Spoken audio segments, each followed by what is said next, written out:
The security monitors showed $847 million disappearing into digital darkness, and the only person who knew how to stop it had just been escorted out of the building in disgrace. Olivia Bennett thought firing the sleeping engineer was her first decisive move as CEO. Instead, it became the mistake that nearly destroyed everything.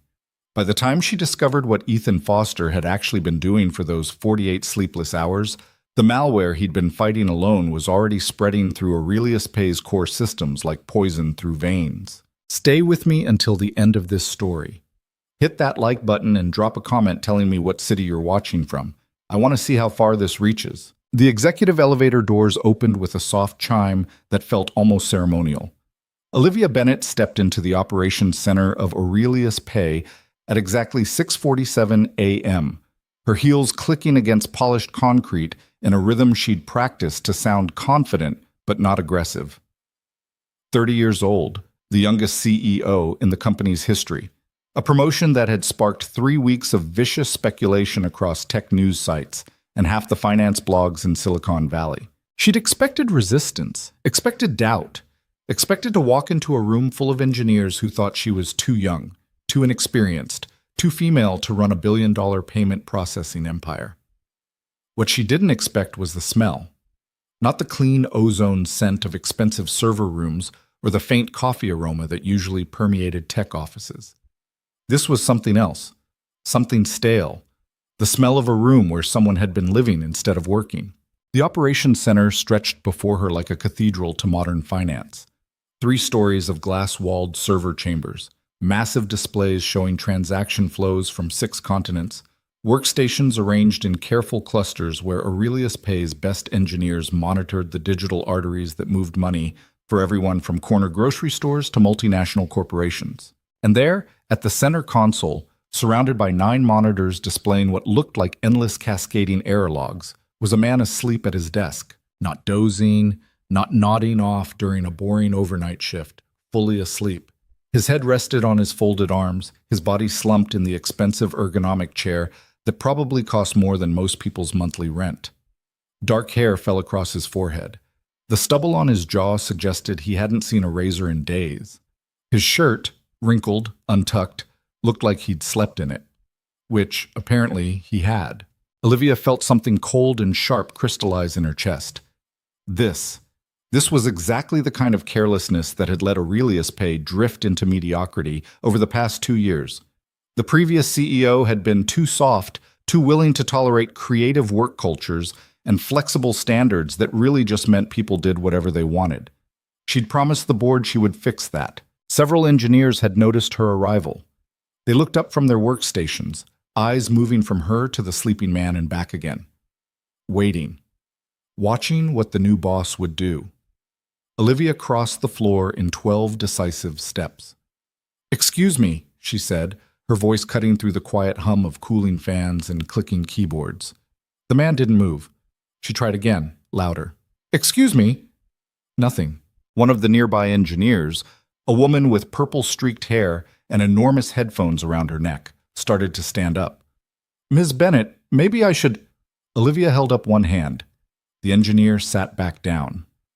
Then Olivia did something she'd later replay in her mind 1,000 times, each replay making her feel smaller and more foolish. She reached out and rapped her knuckles sharply against the desk, 3 loud knocks that echoed across the operations floor. The man jerked awake so violently he nearly fell out of his chair. His hands flew up in a defensive gesture, his eyes wild and unfocused. For a second he looked genuinely terrified, like someone waking from a nightmare into something worse. "What?"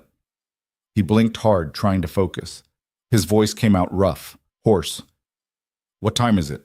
"Time for you to explain why you're sleeping during work hours," Olivia said.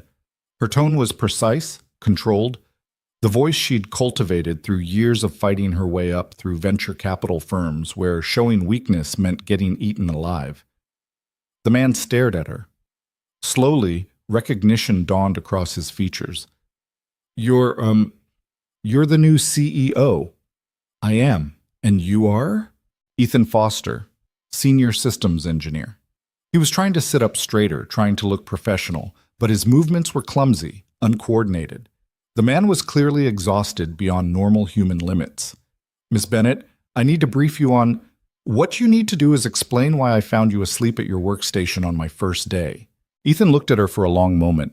Something flickered in his eyes, frustration maybe, or resignation. Behind him, the monitors continued their cascade of warnings. Red text, amber alerts, system diagnostics that looked wrong even to Olivia's non-technical eyes. I've been here for 48 hours, Ethan said slowly. We have a situation that requires... I don't care if you've been here for a week, Olivia interrupted. Sleeping on the job is unacceptable. Pack your things. You're fired. The operations center went silent. Actually, silent. The kind of quiet where you could hear individual keystrokes, where the sound of someone's coffee mug touching their desk rang out like a gunshot. The purple-haired engineer stood up again. Wait, you can't... I absolutely can, Olivia said, not taking her eyes off Ethan. And I will. This company has standards. If we're going to compete with the best payment processors in the world, we need people who take their responsibilities seriously. Ethan's jaw tightened. For a second, Olivia thought he might argue, might fight back. Instead, he just nodded slowly. You're making a mistake, he said quietly. I don't think so. Ms. Bennett, please listen to me. Ethan stood up, swaying slightly on his feet. He grabbed the edge of the desk to steady himself. Before you do anything else, before anyone touches these systems, there's something you need to understand. What I understand is that you're fired. Security will escort you out. The servers. Ethan's voice rose with sudden urgency. You cannot restart the servers. Do you understand me? Whatever happens, do not restart. Are you seriously trying to tell me how to run operations right now, after I just caught you sleeping? Olivia turned to the nearest supervisor, a nervous-looking man in his 40s clutching a tablet. Get security up here. Now! The supervisor hesitated. Ms. Bennett, Ethan is our lead infrastructure specialist. Maybe we should... I didn't ask for your opinion. Get security. The man fumbled with his tablet, his hands actually shaking. Ethan closed his eyes. When he opened them again, he looked somehow even more tired, but also disappointed, like he'd expected better and been proven wrong. Okay, he said softly. Okay, I understand. He reached into his pocket with slow, deliberate movements and pulled out his employee badge, looked at it for a second, then set it gently on the desk beside his keyboard. The purple-haired engineer stepped forward. Ethan, don't. This is insane. Tell her... It's fine, Maya. Ethan managed a weak smile. It's fine. It's not fine. You've been protecting this entire company for 2 days straight. Tell her what's happening. But Ethan was already gathering his things. A worn messenger bag, a jacket that had been draped over the back of his chair. He moved like someone in a dream, or maybe like someone too exhausted to care anymore. Security arrived, 2 men in dark uniforms who looked uncomfortable with the situation. Olivia gestured toward Ethan. Escort him out of the building. Make sure he returns any company property. As the security guards moved to flank him, Ethan turned back to face the operations center. The engineers who'd been watching in stunned silence. The monitors still cascading their warnings. Listen to me, he said, his voice carrying across the floor with sudden clarity. All of you. Do not restart the core system. I don't care what the error logs say. I don't care what diagnostic procedures you think you should run. Do not restart. Maya looked like she was about to cry. We won't. I promise. Make sure, Ethan said. Then he let the security guards lead him toward the elevator. Olivia watched him go, feeling the weight of every eye in the operations center on her. Let them stare, let them question. This was leadership. This was what making hard decisions looked like. The elevator doors closed on Ethan Foster's exhausted face. Olivia turned to the remaining engineers. Someone give me a status report on current operations, and someone clean up that workstation. It's a disaster. Nobody moved for several seconds. Finally, Maya spoke up, her voice shaking with barely controlled anger. You just fired the only person in this building who understands what's happening to our infrastructure. Then I suggest the rest of you figure it out quickly, Olivia said. That's what you're paid for, isn't it? She walked away before anyone could respond, her heels clicking back toward the executive elevator. Behind her, she heard furious, whispered conversations starting up, heard Maya's voice rising in anger before someone hushed her. Good. Let them be angry. They'd respect her for it eventually. They'd understand that she wasn't here to make friends or maintain the comfortable mediocrity that had been strangling Aurelius Pay's growth. She was here to build an empire. The elevator doors closed, and Olivia caught her reflection in the polished metal. She looked exactly how she wanted to look: sharp, professional, in control. She had no idea she'd just made the worst mistake of her life. Bonds. Ethan Foster stood in the parking garage beside his 8-year-old Honda Civic and tried to remember how to breathe. The adrenaline that had kept him functioning through 48 hours of crisis management was draining away, leaving behind something that felt like being hollowed out. His hands shook as he fumbled with his car keys. His vision kept blurring at the edges. Fired. He'd been fired. The word didn't feel real. He'd worked at Aurelius Pay for 6 years. 6 years of climbing from junior engineer to senior systems specialist. 6 years of learning every quirk and vulnerability in their aging infrastructure. 6 years of being the person they called when everything else failed. And now he was standing in a parking garage at 7 in the morning, fired for sleeping on the job while trying to save the company from a cyber attack that could destroy them. His phone buzzed. A text from Maya. "I'm so sorry. This is insane. I'll try to talk to her." Ethan texted back with trembling fingers. "Don't. You'll just get yourself fired too. Remember what I said about the servers?" 3 dots appeared, disappeared, appeared again. Then, "I'll remember. Get some sleep. Please. Sleep." Right. That's what he needed. Except now, instead of sleeping after successfully stopping a crisis, he was sleeping after getting humiliated and fired. Somehow that made the exhaustion feel different, heavier, like it might crush him if he stopped moving. The drive home happened in a fog. Ethan barely remembered navigating the morning traffic, barely registered the familiar turns into his neighborhood.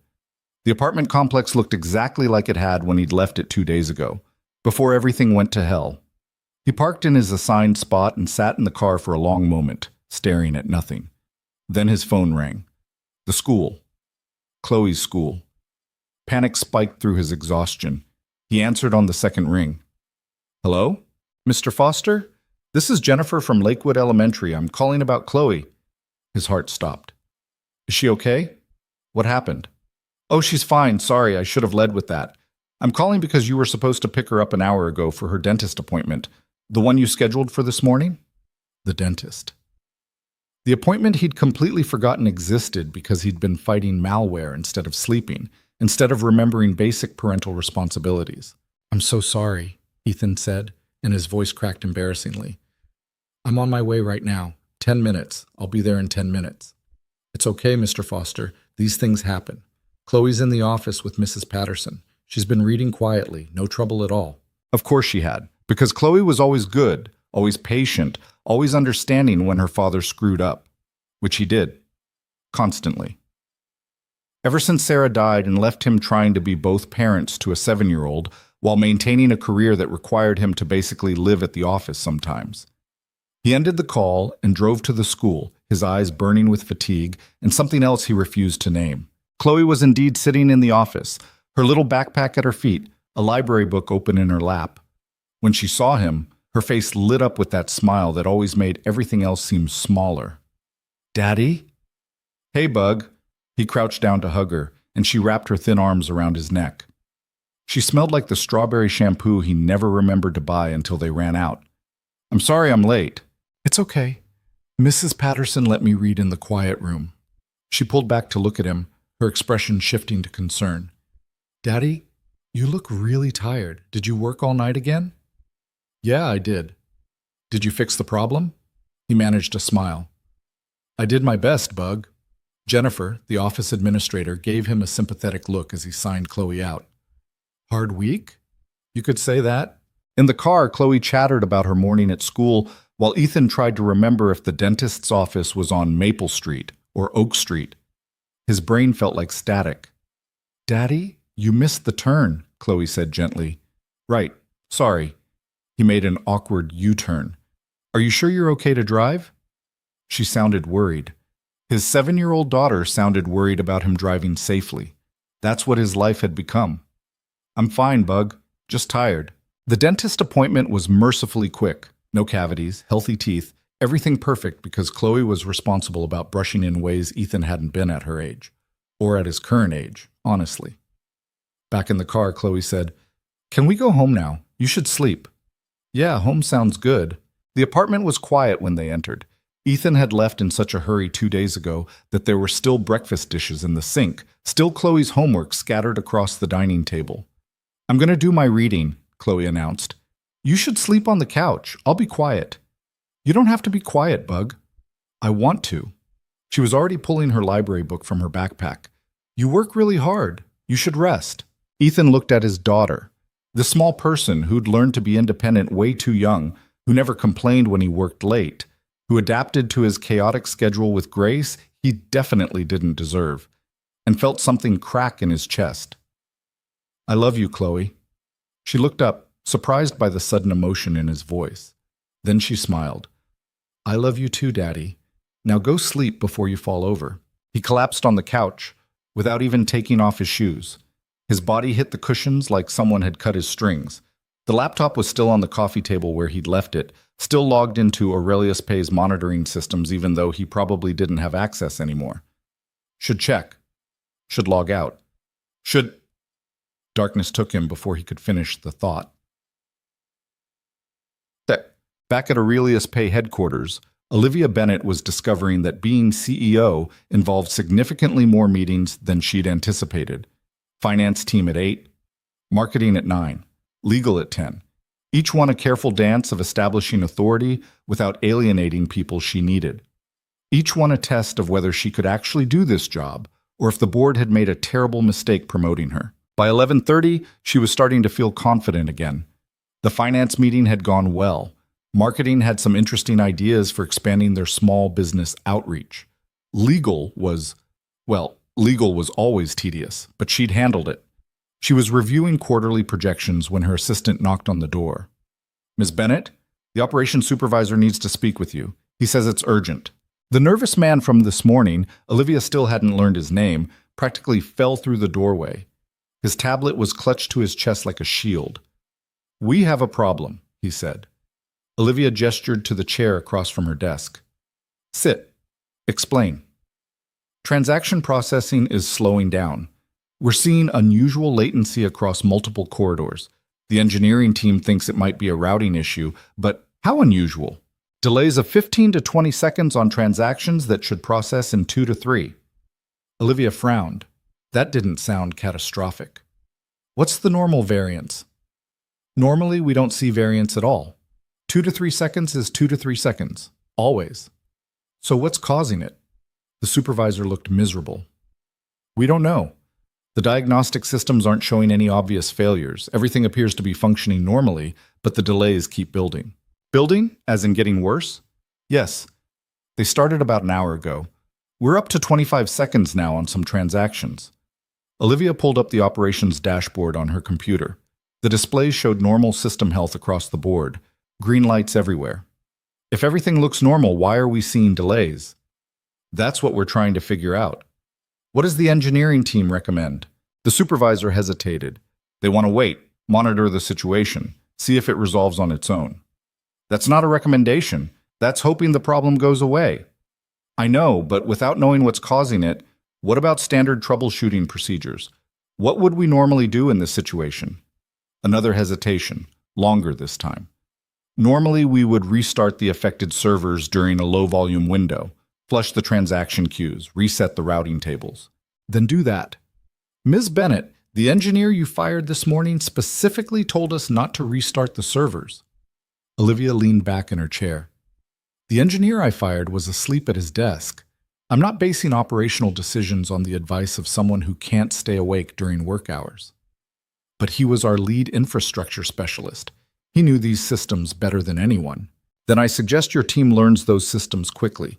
We can't have a single point of failure." "What if he'd quit? What if he'd gotten hit by a bus? You're telling me the entire company would be helpless?"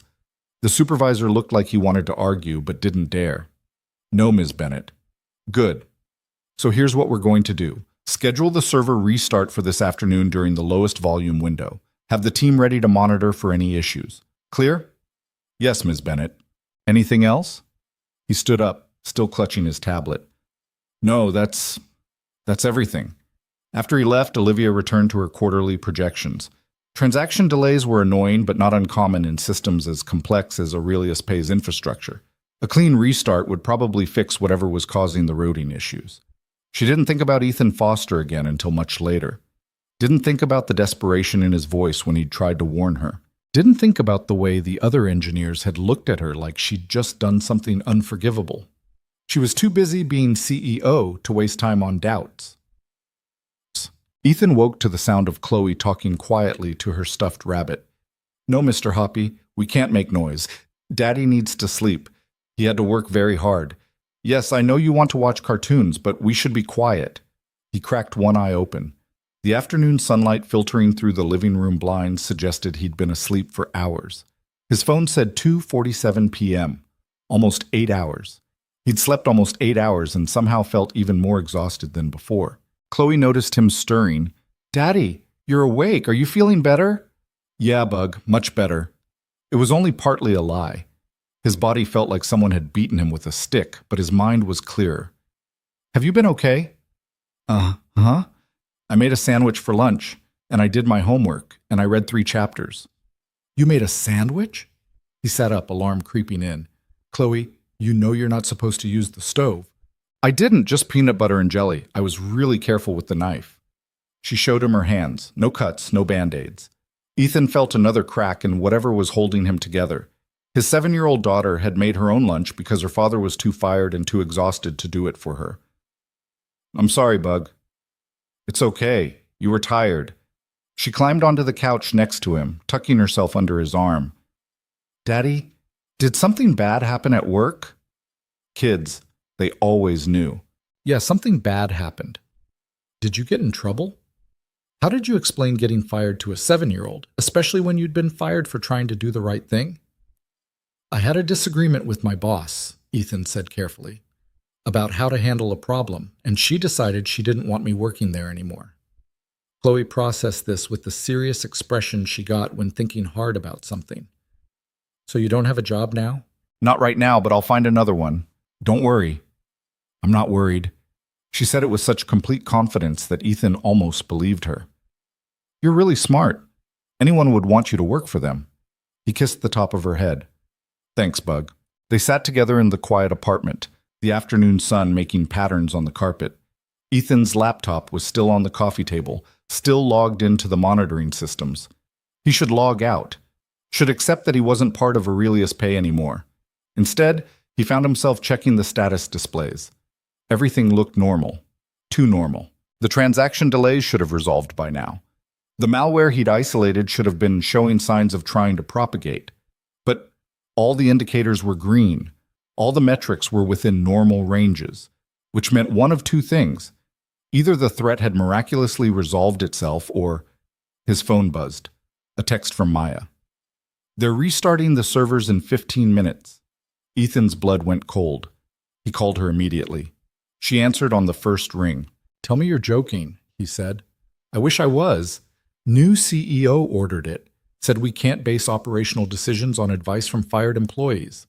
"Maya, you have to stop them. You understand what will happen if—" "I tried. I told them what you said. I showed them your documentation. They don't care. She doesn't care." Ethan stood up so fast he nearly knocked Chloe off the couch. "Who's running the restart procedure?" "Chen from infrastructure and his team." "Put Chen on the phone." "Ethan, you're not authorized to—" "Put him on the phone, Maya, please." A rustling sound, muffled voices. Then Chen's cautious voice. "Foster?" "Chen, listen to me very carefully. You cannot restart those servers. The transaction delays are not a routing issue. They're the malware trying to distribute itself across the backup systems. If you restart during distribution, you'll activate the payload across the entire network simultaneously. The diagnostics show normal operation, because I modified the diagnostics to hide the malware signature. That was part of the isolation protocol. Chen, I worked on this for 2 days straight. I documented everything. Did you even read my notes?" A pause. "Some of them. But Ms. Bennett was pretty clear, I don't care what she said. She doesn't understand what's happening. If you trigger that restart, you're going to corrupt every transaction queue in the system. Millions of dollars will get trapped in routing loops. Corporate transfers will disappear. You'll have customer funds just vanishing into the infrastructure, and the malware will be distributed across every backup server, every failover system. You'll go from one infection point to hundreds. Chen sounded uncertain now. I should probably check with, there's no time. The restart is scheduled in 10 minutes. 15 minutes. Chen, please. I'm begging you. Just delay the restart. Give me time to come back and explain. You can't come back. You were fired. Security has your badge flagged. Ethan wanted to scream, wanted to reach through the phone and shake some sense into everyone at that company. Instead, he forced himself to stay calm. Then you need to make this decision. You've worked with me for 4 years. You know I don't bullshit about security. Have I ever been wrong about infrastructure threats? Another pause. Longer this time. No. So trust me now. Delay the restart. Tell them the systems need additional diagnostics.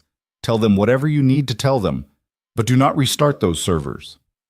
If I refuse a direct order from the CEO on my first day with her in charge, you'll keep the company from collapsing. And if I'm wrong, if this is all paranoid nonsense from a fired employee, then you can restart tomorrow and I'll look like an idiot. But if I'm right and you restart anyway, there won't be a company left to fire you from. Silence on the other end of the line. Ethan could hear his own heartbeat thundering in his ears. Finally, Chen said, I'll delay it 24 hours. But Foster, if you're wrong about this, I'm not wrong. Check my documentation folder. I left detailed analysis of the malware signature, the distribution pattern, everything. It's all there. Okay, I'll look at it. Thank you. He ended the call and realized he was shaking. Chloe was staring at him with worried eyes. Daddy, what's wrong? Nothing, Bug. Just work stuff. But you don't work there anymore. No, I don't. He sat back down, suddenly exhausted again. I really don't. The laptop was still showing normal system status. Green lights, healthy metrics, everything perfectly fine on the surface while poison spread through the infrastructure underneath. Ethan had bought them 24 hours. Maybe that would be enough time for Chen to read the documentation and understand the threat. Maybe the malware would reveal itself before anyone did something catastrophic. Maybe. He closed the laptop and pulled Chloe close. Want to watch a movie? He asked. Really? In the afternoon? Really, pick whatever you want. She scrambled for the remote with the kind of excitement that reminded him she was still just a little kid, despite how grown up she sometimes had to act. Within minutes, they were settled on the couch watching some animated thing about talking animals. Ethan tried to focus on the movie, tried to focus on his daughter's laughter, tried not to think about the company slowly dying from a threat only he fully understood. Tried not to think about the CEO who'd fired him without listening. Tried not to think about what would happen when the 24 hours ran out. The movie ended just after 5 o'clock. Chloe had fallen asleep against Ethan's side somewhere around the halfway point, her breathing soft and even. Mr. Hoppy clutched against her chest. Ethan sat very still, afraid to move and wake her, staring at nothing while his mind ran through disaster scenarios. His phone buzzed. A text from Chen. Read your documentation. Holy shit. Calling emergency meeting with senior engineers will keep you updated. At least someone was listening now.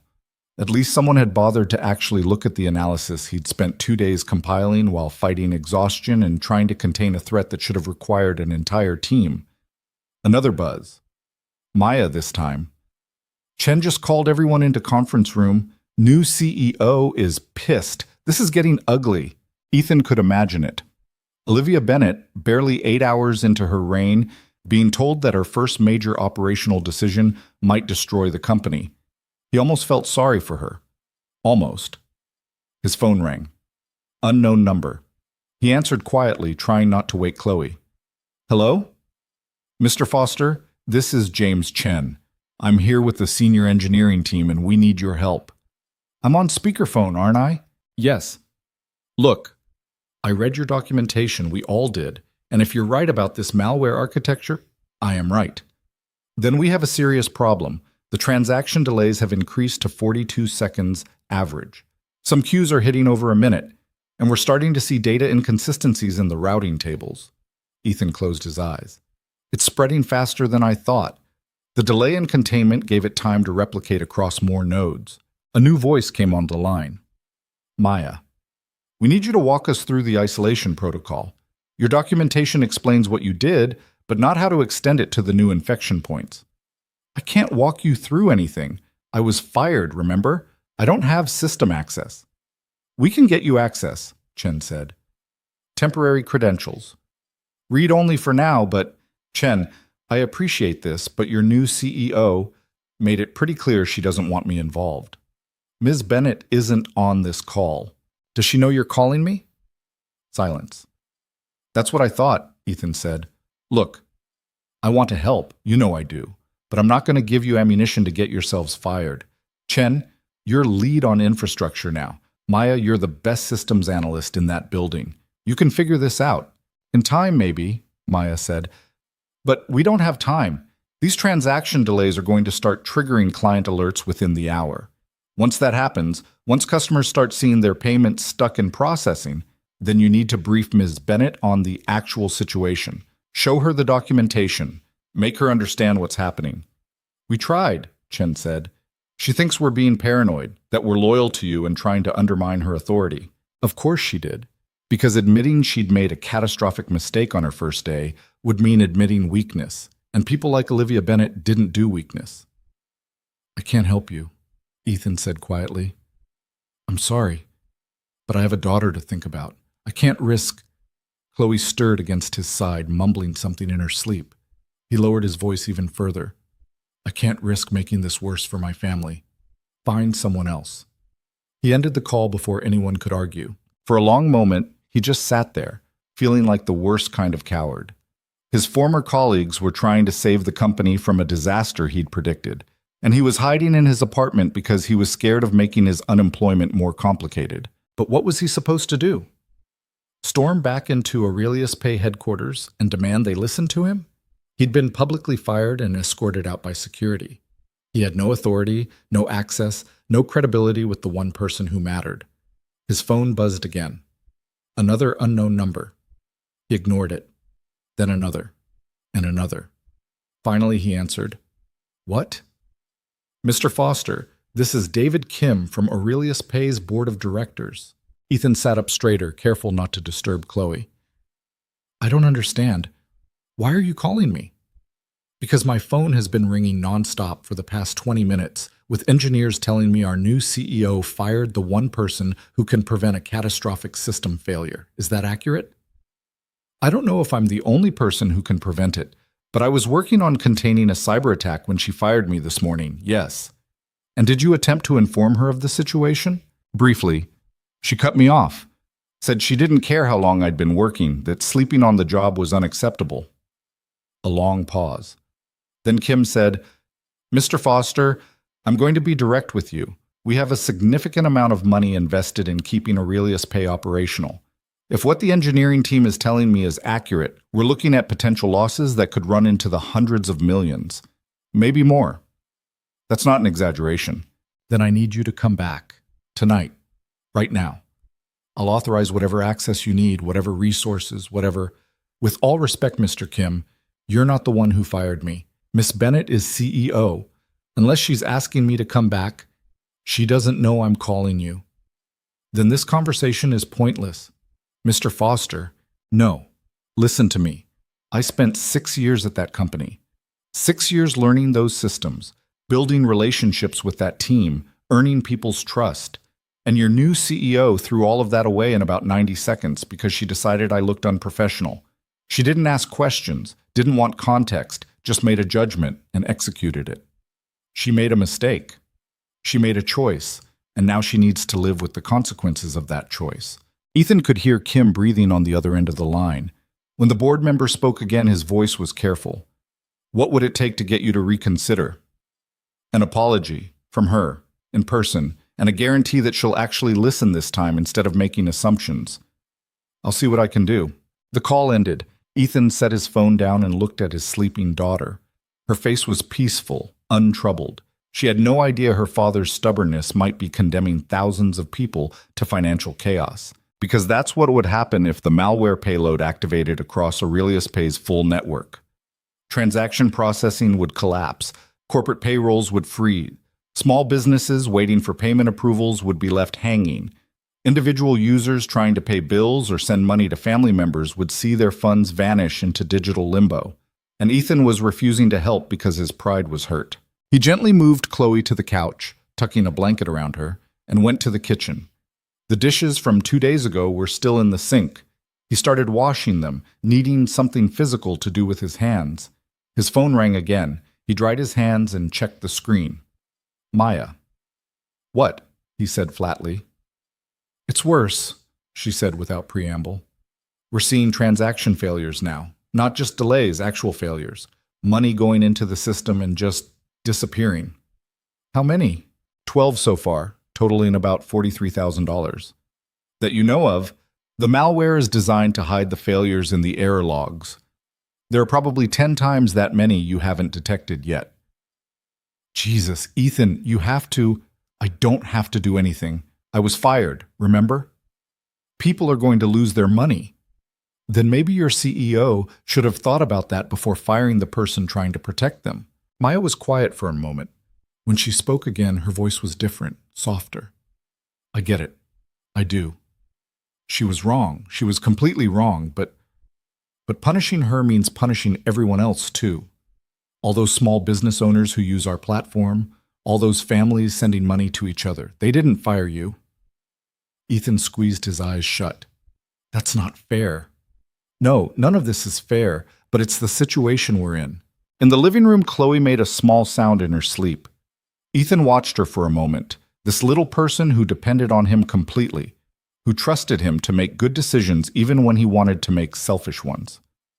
"If I come back," he said slowly, "I need direct access to the core systems. No restrictions. No oversight from people who don't understand what they're looking at. Can you make that happen?" "I'll try. And I need someone to watch Chloe. I can't bring her to the office and I can't leave her alone. I'll figure something out. My sister might be able to Maya, I need a guarantee, not a might. I'm not leaving my daughter alone in this apartment while I go save a company that fired me." Okay, give me 10 minutes. She hung up. Ethan stood in his kitchen, surrounded by half-washed dishes, wondering what kind of person agrees to help people who humiliated them, wondering if he was being noble or just weak. His phone rang again. Maya's sister, apparently, a woman named Lisa who sounded far too cheerful for the situation. "So I hear you need a babysitter in an emergency situation, and my sister is calling in favors like the world is ending?" "Something like that. I can be at your place in 30 minutes. I'm good with kids. I have 3 of my own, currently being watched by their father, so I can rescue you." "What's your daughter's name?" "Chloe. She's 7. She's pretty independent, but she needs dinner around 6:30, and bedtime is 8 o'clock. She'll want a story, and I've got this. Maya sent me your address. I'll be there soon." 28 minutes later, there was a knock on the door. Lisa turned out to be a woman in her early 40s with kind eyes, and an energy that made Ethan tired just looking at her. "You must be Ethan," she said, stepping inside, "and this must be Chloe." Chloe had woken up when the doorbell rang. She stood near the couch, looking uncertain, Mr. Hoppy clutched in both hands. "Hi," she said quietly. "Hi yourself. I'm Lisa. I'm going to hang out with you for a while so your dad can go handle some work stuff. Is that okay?" Chloe looked at Ethan. He crouched down to her level. "I have to go back to the office for a few hours, Bug. Lisa's going to stay with you. She seems nice, right?" "I guess." Chloe's voice was small.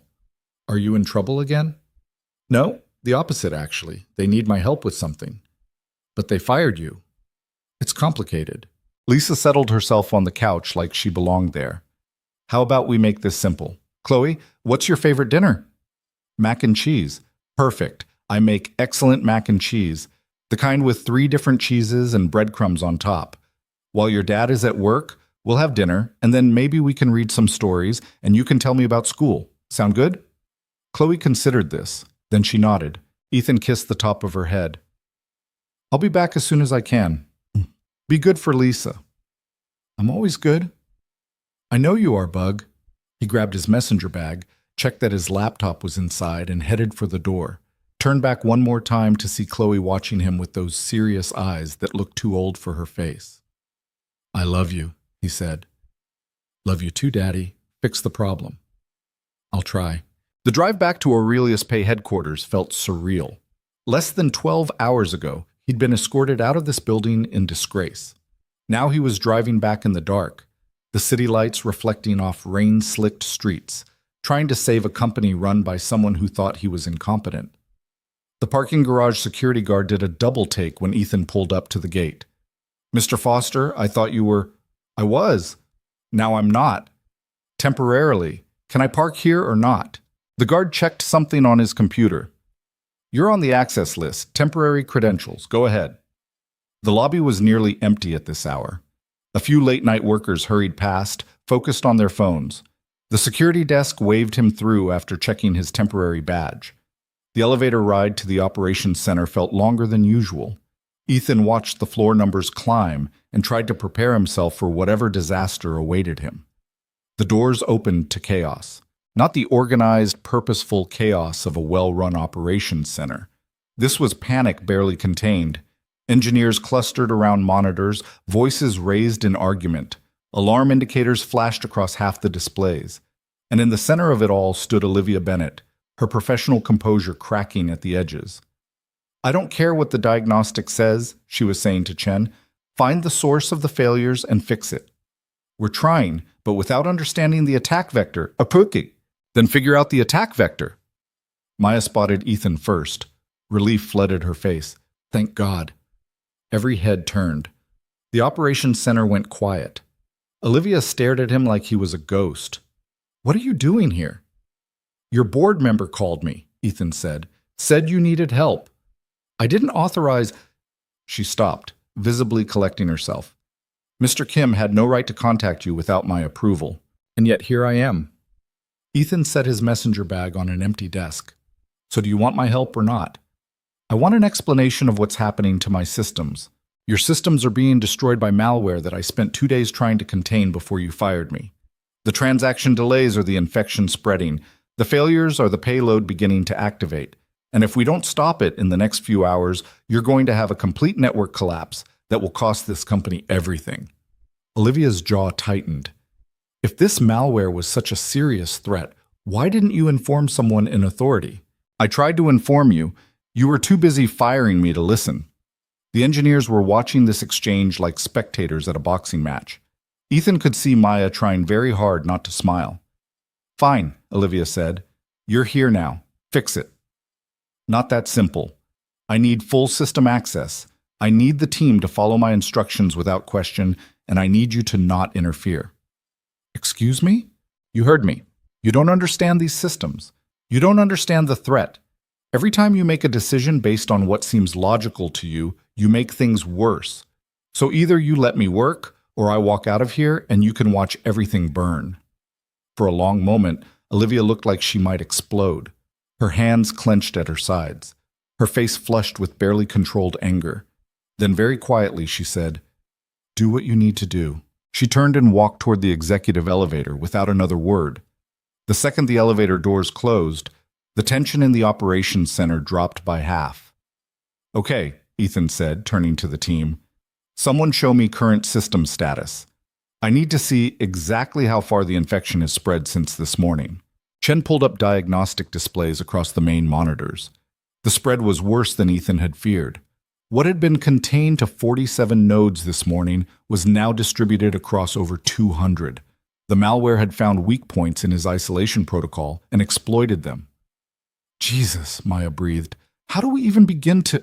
We start with the source nodes, Ethan said. The original infection points. They're still broadcasting the distribution signal.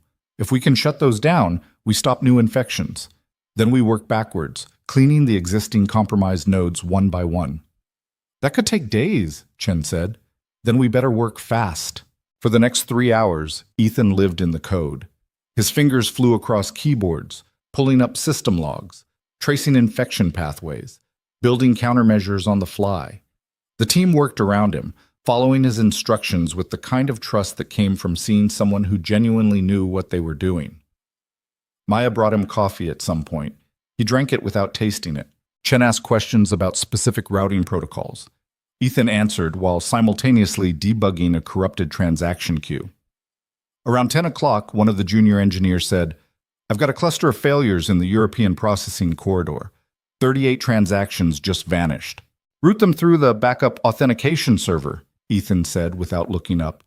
"The malware hasn't reached that node yet. You'll have to manually verify each transaction, but at least you'll have the data." On it. By 11, they'd managed to shut down 16 of the original source nodes. The infection rate had slowed from exponential to linear. Not good, but better. By midnight, Ethan's eyes were burning and his back hurt from hunching over keyboards. But they were making progress. Real progress. "We're going to make it," Maya said. She sounded surprised. "Don't jinx it," Ethan muttered. That's when all the monitors went red. Every single display in the operations center flashed critical alerts simultaneously. Transaction processing spiked to impossible levels. System load jumped from 70% to 98% in seconds. "What the hell?" Chen was frantically checking diagnostics. "It's like every dormant payload just activated at once." Ethan's blood went cold. No. Someone rebooted the authentication servers. "We didn't touch the authentication servers." "Then who?" The answer came from across the operations center. One of the overnight supervisors, a man Ethan vaguely recognized but didn't know by name, looked up from his workstation with growing horror on his face. "I got an automated maintenance alert," he said. "Said the authentication servers needed a routine restart. It was scheduled, so I approved it." "You approved a restart?" Ethan was already moving, pulling up the automation logs. "Those servers were supposed to be locked down. Who scheduled?" The answer appeared on his screen. A maintenance job scheduled at 6:47 a.m. that morning. Right when Olivia Bennett had been walking through the operations center for the first time. Right when the malware had been waiting for someone to create exactly this kind of opening. "It wasn't a maintenance job," Ethan said. "It was the malware. It's been sitting in the automation system all morning waiting for someone to approve it." The operations center erupted into panic. Engineers started shouting updates about failures cascading across the network. Transaction queues were corrupting faster than they could be isolated. Customer funds were disappearing into routing loops by the thousands. Ethan stood in the middle of the chaos and watched everything he'd spent the past 12 hours trying to prevent happen in real time. Chen appeared at his shoulder. "Tell us what to do." "I don't know." The admission hurt. This is what I was trying to avoid. Once the payload distributes across the authentication network, there's no way to contain it. We'd need to shut down the entire system. So, shut it down. If we shut down the entire system, we lose every transaction currently in progress. Millions of dollars. Maybe tens of millions. And we have no guarantee we can bring it back online safely. But if we don't shut it down, we lose everything anyway, just slower. Maya had joined them. There has to be another option. There isn't. Ethan was still staring at the monitors, at the red alerts multiplying across every display. The malware was designed with this exact scenario in mind. Multiple attack vectors, multiple payloads, distributed activation. Whoever built this knew exactly how our infrastructure works. An inside job? Chen asked. Maybe. Or someone who used to work here. Or someone who studied our systems long enough to understand the vulnerabilities. Ethan shook his head. Doesn't matter now. What matters is stopping the damage. How? Ethan pulled up the core system controls. His hands hovered over the keyboard. The shutdown command would require authorization from 3 senior engineers and 1 executive. He had the engineering credentials. But for the executive authorization, the elevator doors opened. Olivia Bennett stepped out, her professional mask back in place. "Status report," she said. Every engineer turned to look at her. Nobody spoke. Finally, Ethan said, "We're looking at catastrophic system failure. Every transaction in our network is at risk. We need to shut down the entire platform, now." "For how long?" "I don't know. Hours, maybe days." "Absolutely not. We process over $2 billion in transactions every 24 hours. A complete shutdown would save the company," Ethan interrupted, "because if we don't shut down, the malware destroys the network anyway, and we lose everything permanently." Olivia looked at the monitors. Ethan watched her trying to process what she was seeing, trying to understand something that was completely outside her expertise. "Is there any other option?" she asked quietly. "No. And if we shut down, can you guarantee we'll be able to restart safely?" "No." She closed her eyes briefly. When she opened them again, she looked directly at Ethan. "Then I'm trusting you. Do what you need to do." Ethan nodded and turned back to his keyboard. Chen and Maya moved to their stations. Together, they began the shutdown sequence. Transaction processing halted. Customer alerts started firing. Support phone lines immediately lit up with panicked calls from businesses and individuals who suddenly couldn't access their money. But the malware stopped spreading. The operations center went eerily quiet as system after system went offline. Display monitors that had been showing chaos 5 minutes ago now showed nothing but black screens with a single message: "System maintenance in progress." "Now what?" Chen asked. "Now," Ethan said, "we start cleaning. Every infected node has to be isolated, scrubbed, and verified before we can bring it back online. It's going to take most of the night." "Most of the night?" Olivia looked pale. "We can't be down that long. The board can wait," Ethan said flatly. "Unless you want to bring the system back online with active malware still in the network." She didn't argue. The work began in silence, broken only by the clicking of keyboards and the occasional muttered curse when someone found another infected node. Ethan moved between workstations like a surgeon coordinating a complex operation, checking work, adjusting protocols, redirecting engineers when they hit dead ends. Olivia stood off to the side, watching. She'd pulled up a chair near the observation windows and sat there with her phone in her hand, fielding calls from board members and major clients who wanted to know why their transactions had suddenly stopped processing. Around 1 in the morning, Ethan heard her voice rise slightly. "I understand your concern, Mr. Patterson, but I can't give you an exact timeline. No, I can't just turn it back on, because turning it back on before we're certain the system is secure would put your company's funds at even greater risk." She sounded exhausted. Good. Maybe exhaustion would make her understand what he'd been dealing with for the past 2 days. "Ethan," Maya called from her workstation, "I've got something weird in Sector 7. The malware signature is different from the others." He crossed the floor to look at her screen. She was right. Most of the malware they'd been finding followed the same basic structure, the same code patterns. But this instance had additional layers, encryption he hadn't seen before. "It's evolving," he said quietly. "What?" "The malware. It's adapting to our countermeasures, learning from what we're doing." He pulled up the code analysis. "Look at this. It's using our own cleaning protocols to hide itself. Every time we scrub a node, it migrates the data somewhere else before we can catch it." Chen appeared behind them.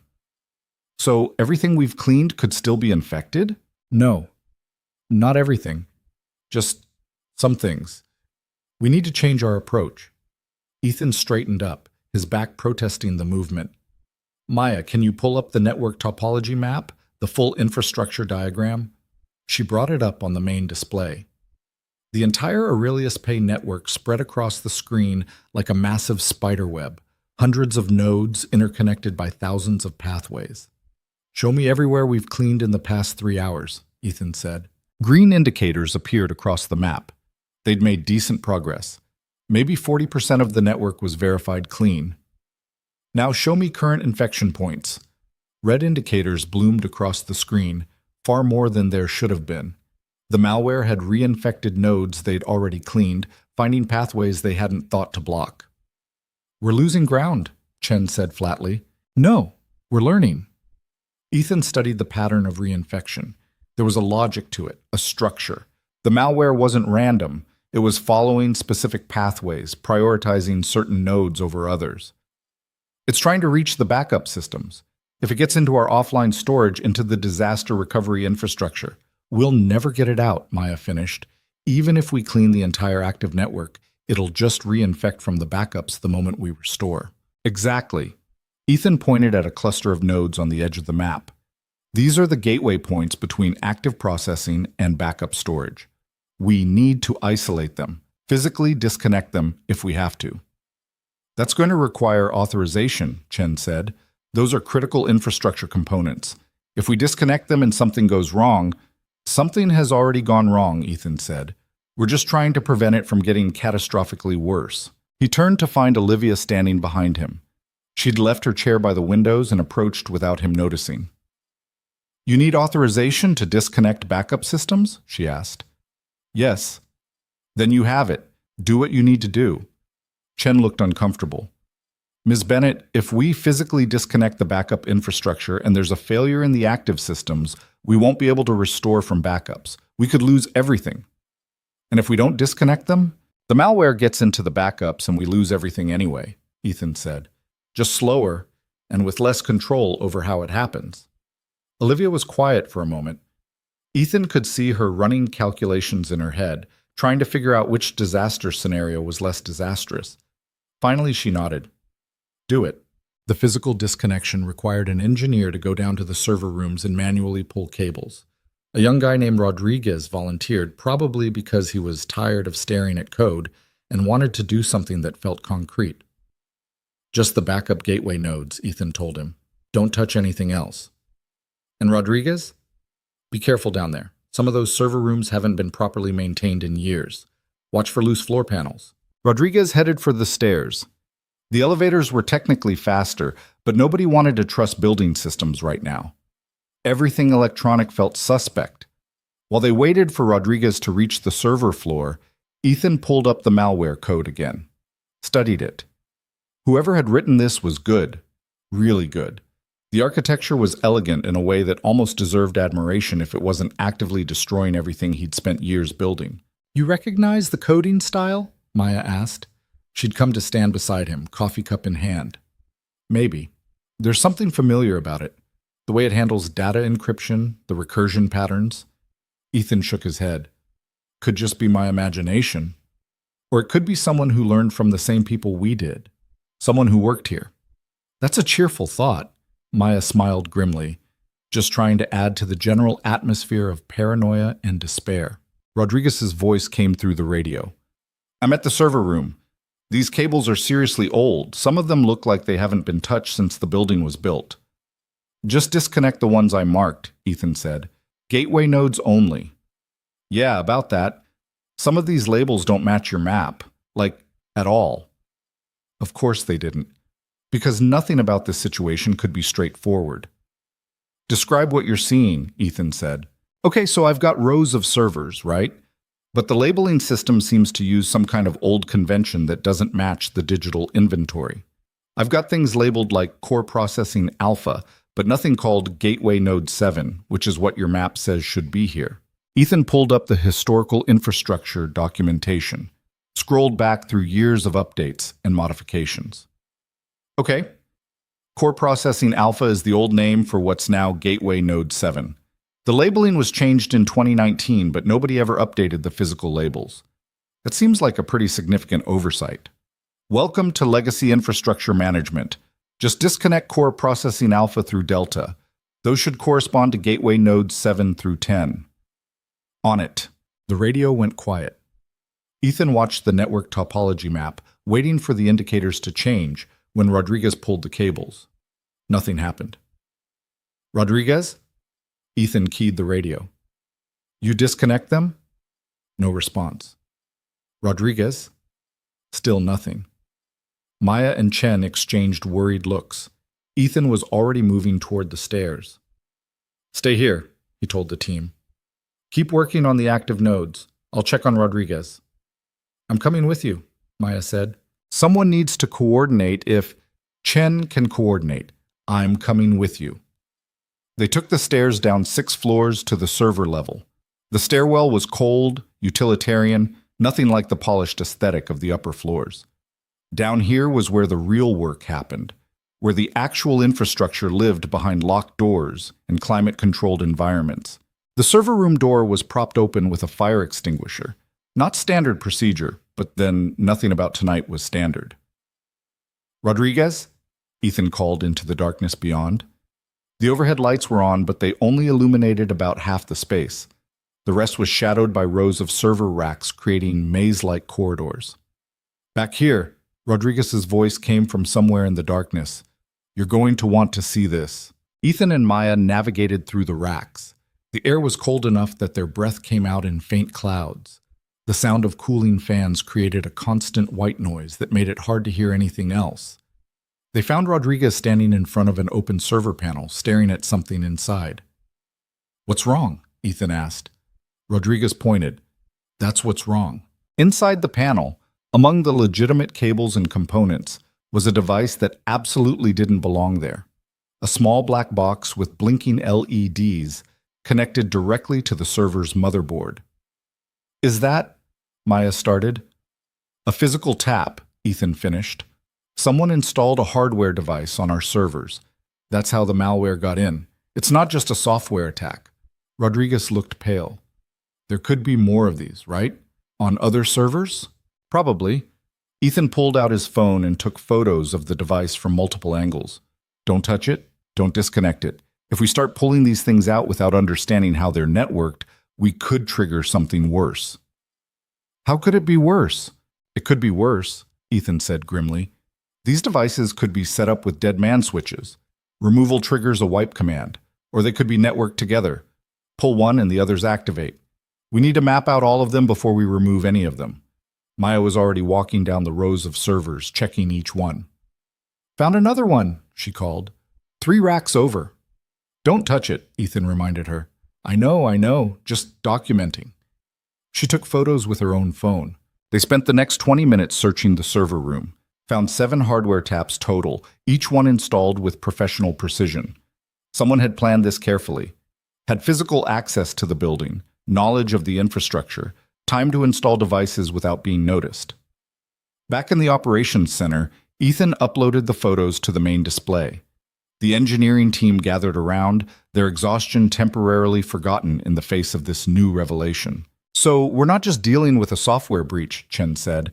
"We're dealing with someone who physically compromised our servers." "Looks that way." "How long have those devices been there?" "Could be days. Could be months."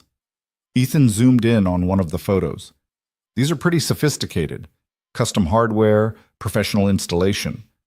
Whoever did this had resources and expertise." Olivia had been standing quietly in the background. Now she spoke up.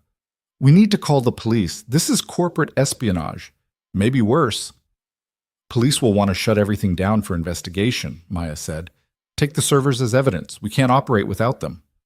"We're not operating right now anyway," Olivia pointed out. "But we're trying to fix it so we can. If the police take our servers, we're done. The company shuts down. Everyone loses their jobs. All our clients lose access to their funds." Olivia's expression suggested she hadn't thought about it that way. "So what do you propose we do?" "Fix the immediate problem first," Ethan said. "Get the network clean and operational. Document everything. Then we can deal with the investigation and the fallout. And if whoever installed those devices is still around, still monitoring us, then they're watching us clean up their mess. Not much we can do about that right now." It was a deeply unsatisfying answer, but it was the truth. They were fighting on multiple fronts with limited resources and no time to properly address any single problem. Ethan turned back to the team. "Okay, new priority. We need to understand how these hardware taps are communicating with the malware. If we can disrupt that communication, we might be able to isolate the infection even without removing the physical devices." "How do we do that?" Rodriguez asked. "We trace the signal. These things have to be transmitting data somehow, either through the network itself or through some kind of external connection." Ethan pulled up network traffic analysis tools. "Maya, can you set up packet capture on the gateway nodes? Focus on any traffic that looks suspicious. Unknown protocols, encrypted channels, anything that doesn't match our standard operations." On it. The next hour was spent diving deep into network traffic data. Thousands of connections, millions of packets, all of it flowing through Aurelius Pay's infrastructure in patterns that should have been familiar but now felt threatening. Around 3 in the morning, Maya found it. "There," she said, highlighting a series of packets on her screen. "See this pattern? Data packets going to an external IP address that's not on any of our authorized lists. They're small, sent at irregular intervals. Could be status updates from the hardware taps." Ethan studied the traffic. "Can you trace the IP?" "Already tried. It's bouncing through multiple proxies. Professional obfuscation." "Okay. Can we block the traffic?" "We can try. might trigger defensive protocols in the malware if it detects we're interfering with its command and control. Or it might blind whoever's running this operation, make it harder for them to adapt their attack. Chen looked skeptical. That's a big gamble. Everything we're doing tonight is a gamble, Chess, Ethan said. At least this one has a chance of paying off. Block the traffic, Maya. She implemented the firewall rules. For several seconds, nothing happened. Then the monitors showing infection spread started updating. The red indicators weren't multiplying as fast, weren't adapting as quickly to their cleaning efforts. It's working, Rodriguez said. The infection rate is slowing. Don't celebrate yet, Ethan warned. Whoever's behind this will notice eventually. They'll find another way in. But for now, they had an advantage. A small one, but something. The team worked with renewed energy, scrubbing infected nodes while the malware was partially blind. By 4 in the morning, they'd cleaned 60% of the network. By 5, 75%. Ethan's phone buzzed. A text from Lisa, Maya's sister. Chloe is fine. Fed her breakfast and she's watching morning cartoons. Says she's not worried about you because you always fix things. The text made his chest tight. His 7-year-old daughter had more faith in him than he had in himself right now.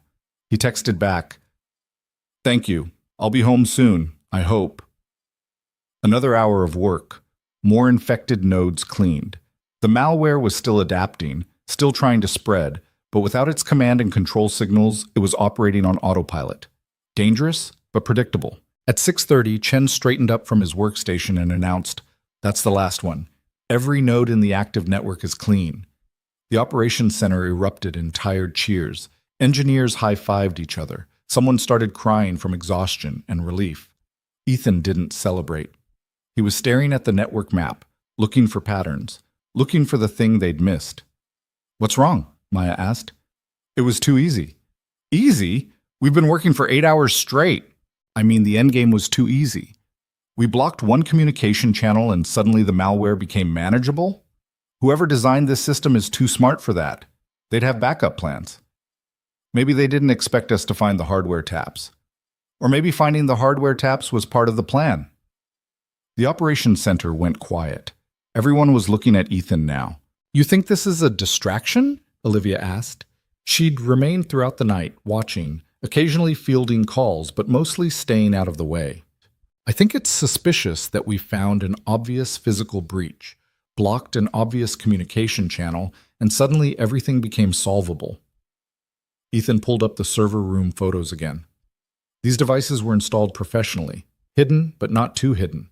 We found them because Rodriguez went down there, but we only went down there because we needed to physically disconnect the backup gateways.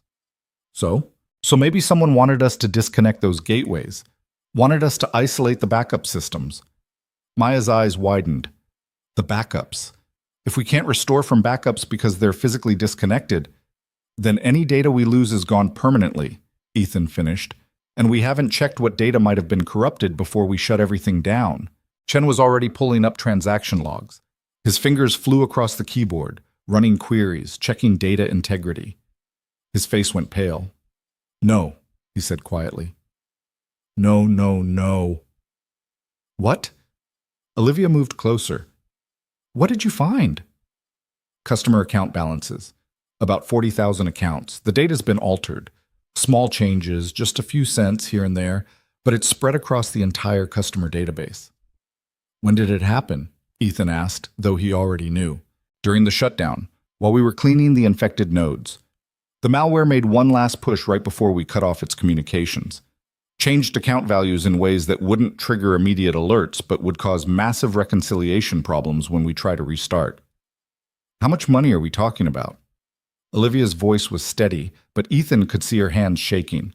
"Hard to say. Individual changes are small. But across 40,000 accounts, with compounding effects when we try to process new transactions, could be millions, could be tens of millions." The operations center fell silent. All that work, all those hours of fighting the malware, cleaning the systems, saving the network, and they'd been so focused on the technical battle that they'd missed the real target, the money. "Can we restore from backups?" Olivia asked.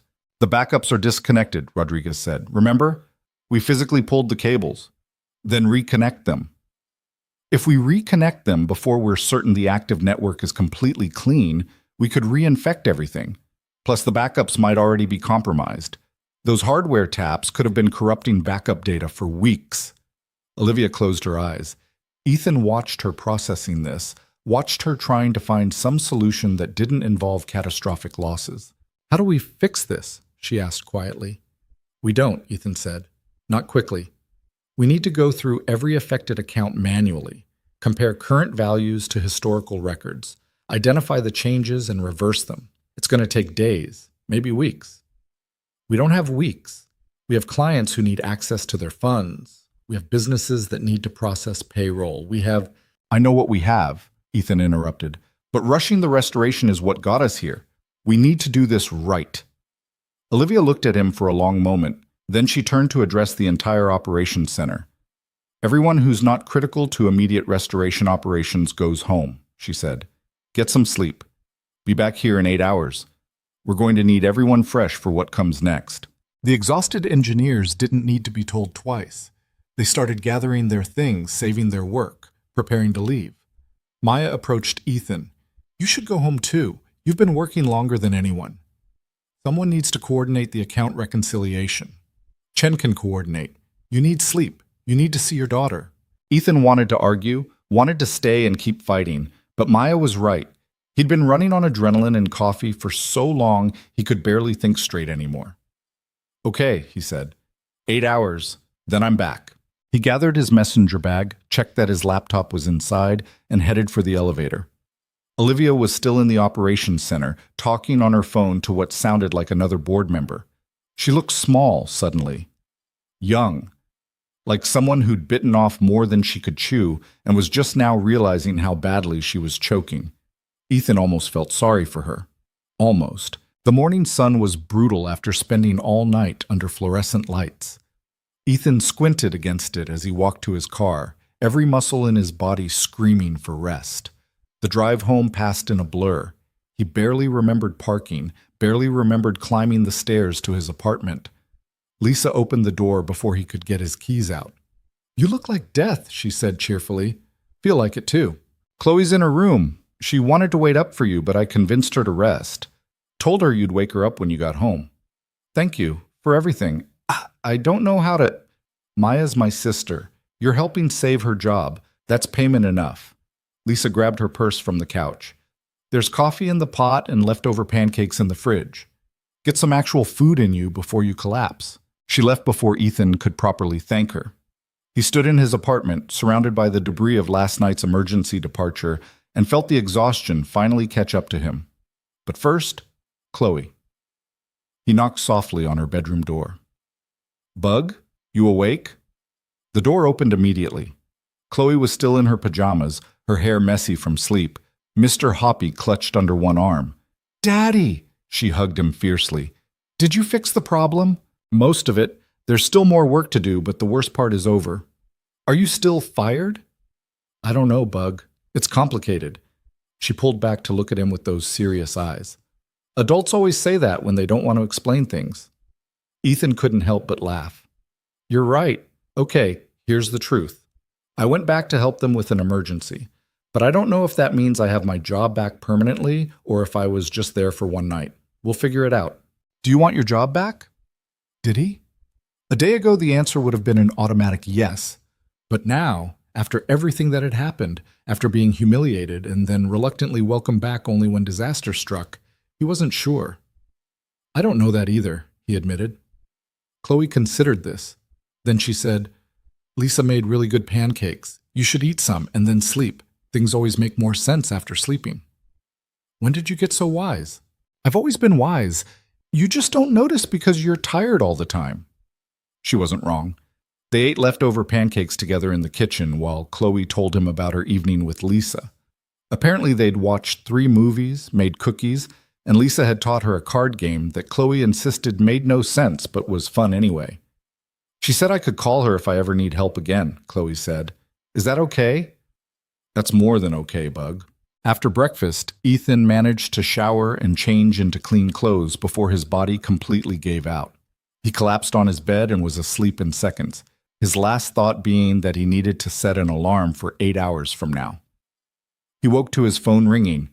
The clock said he'd been asleep for 4 hours. The caller ID said Olivia Bennett. Ethan stared at the phone vibrating in his hand, Olivia Bennett's name glowing on the screen.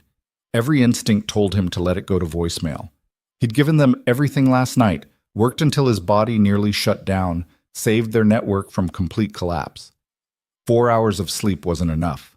Wasn't even close to enough. But he answered anyway. What? His voice came out rougher than he intended.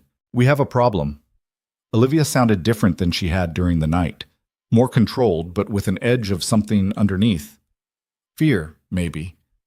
I need you to come back. I've been asleep for 4 hours. I know, I'm sorry, but this can't wait. Ethan sat up, rubbing his eyes. Through the bedroom door, he could hear Chloe playing in the living room, her voice bright as she talked to Mr. Hoppy about something. What happened? The board is here. They want a full briefing on the breach. They want to know how it happened, how bad the damage is, and who's responsible. She paused. And they want to talk to you specifically. Why me? Because you're the only one who understands the full scope of what happened. Chen and Maya can explain parts of it, but you were there from the beginning. You documented everything. Ethan wanted to say no. Wanted to tell her that the board could wait until he'd actually gotten some rest, until his brain wasn't operating at half capacity. But he could hear something in her voice that hadn't been there before. Not just fear, desperation. Give me an hour, he said. Thank you. She hung up before he could change his mind. Ethan sat on the edge of his bed for a long moment, gathering the energy to stand. His body felt like it had been run over by something large and unforgiving. Every joint ached. His eyes burned.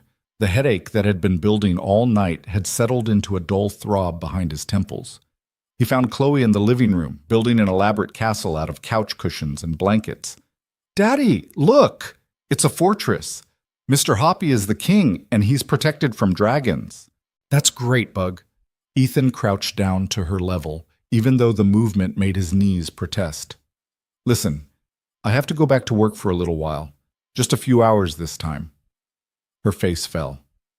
But you just got home. I know, I'm sorry, but they really need my help with something important. They always need your help. She wasn't whining exactly, but there was a heaviness in her voice that made Ethan's chest hurt. Why can't someone else help? Because there wasn't anyone else.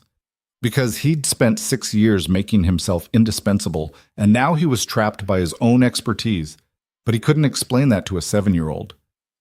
I'll be back as soon as I can, he said instead.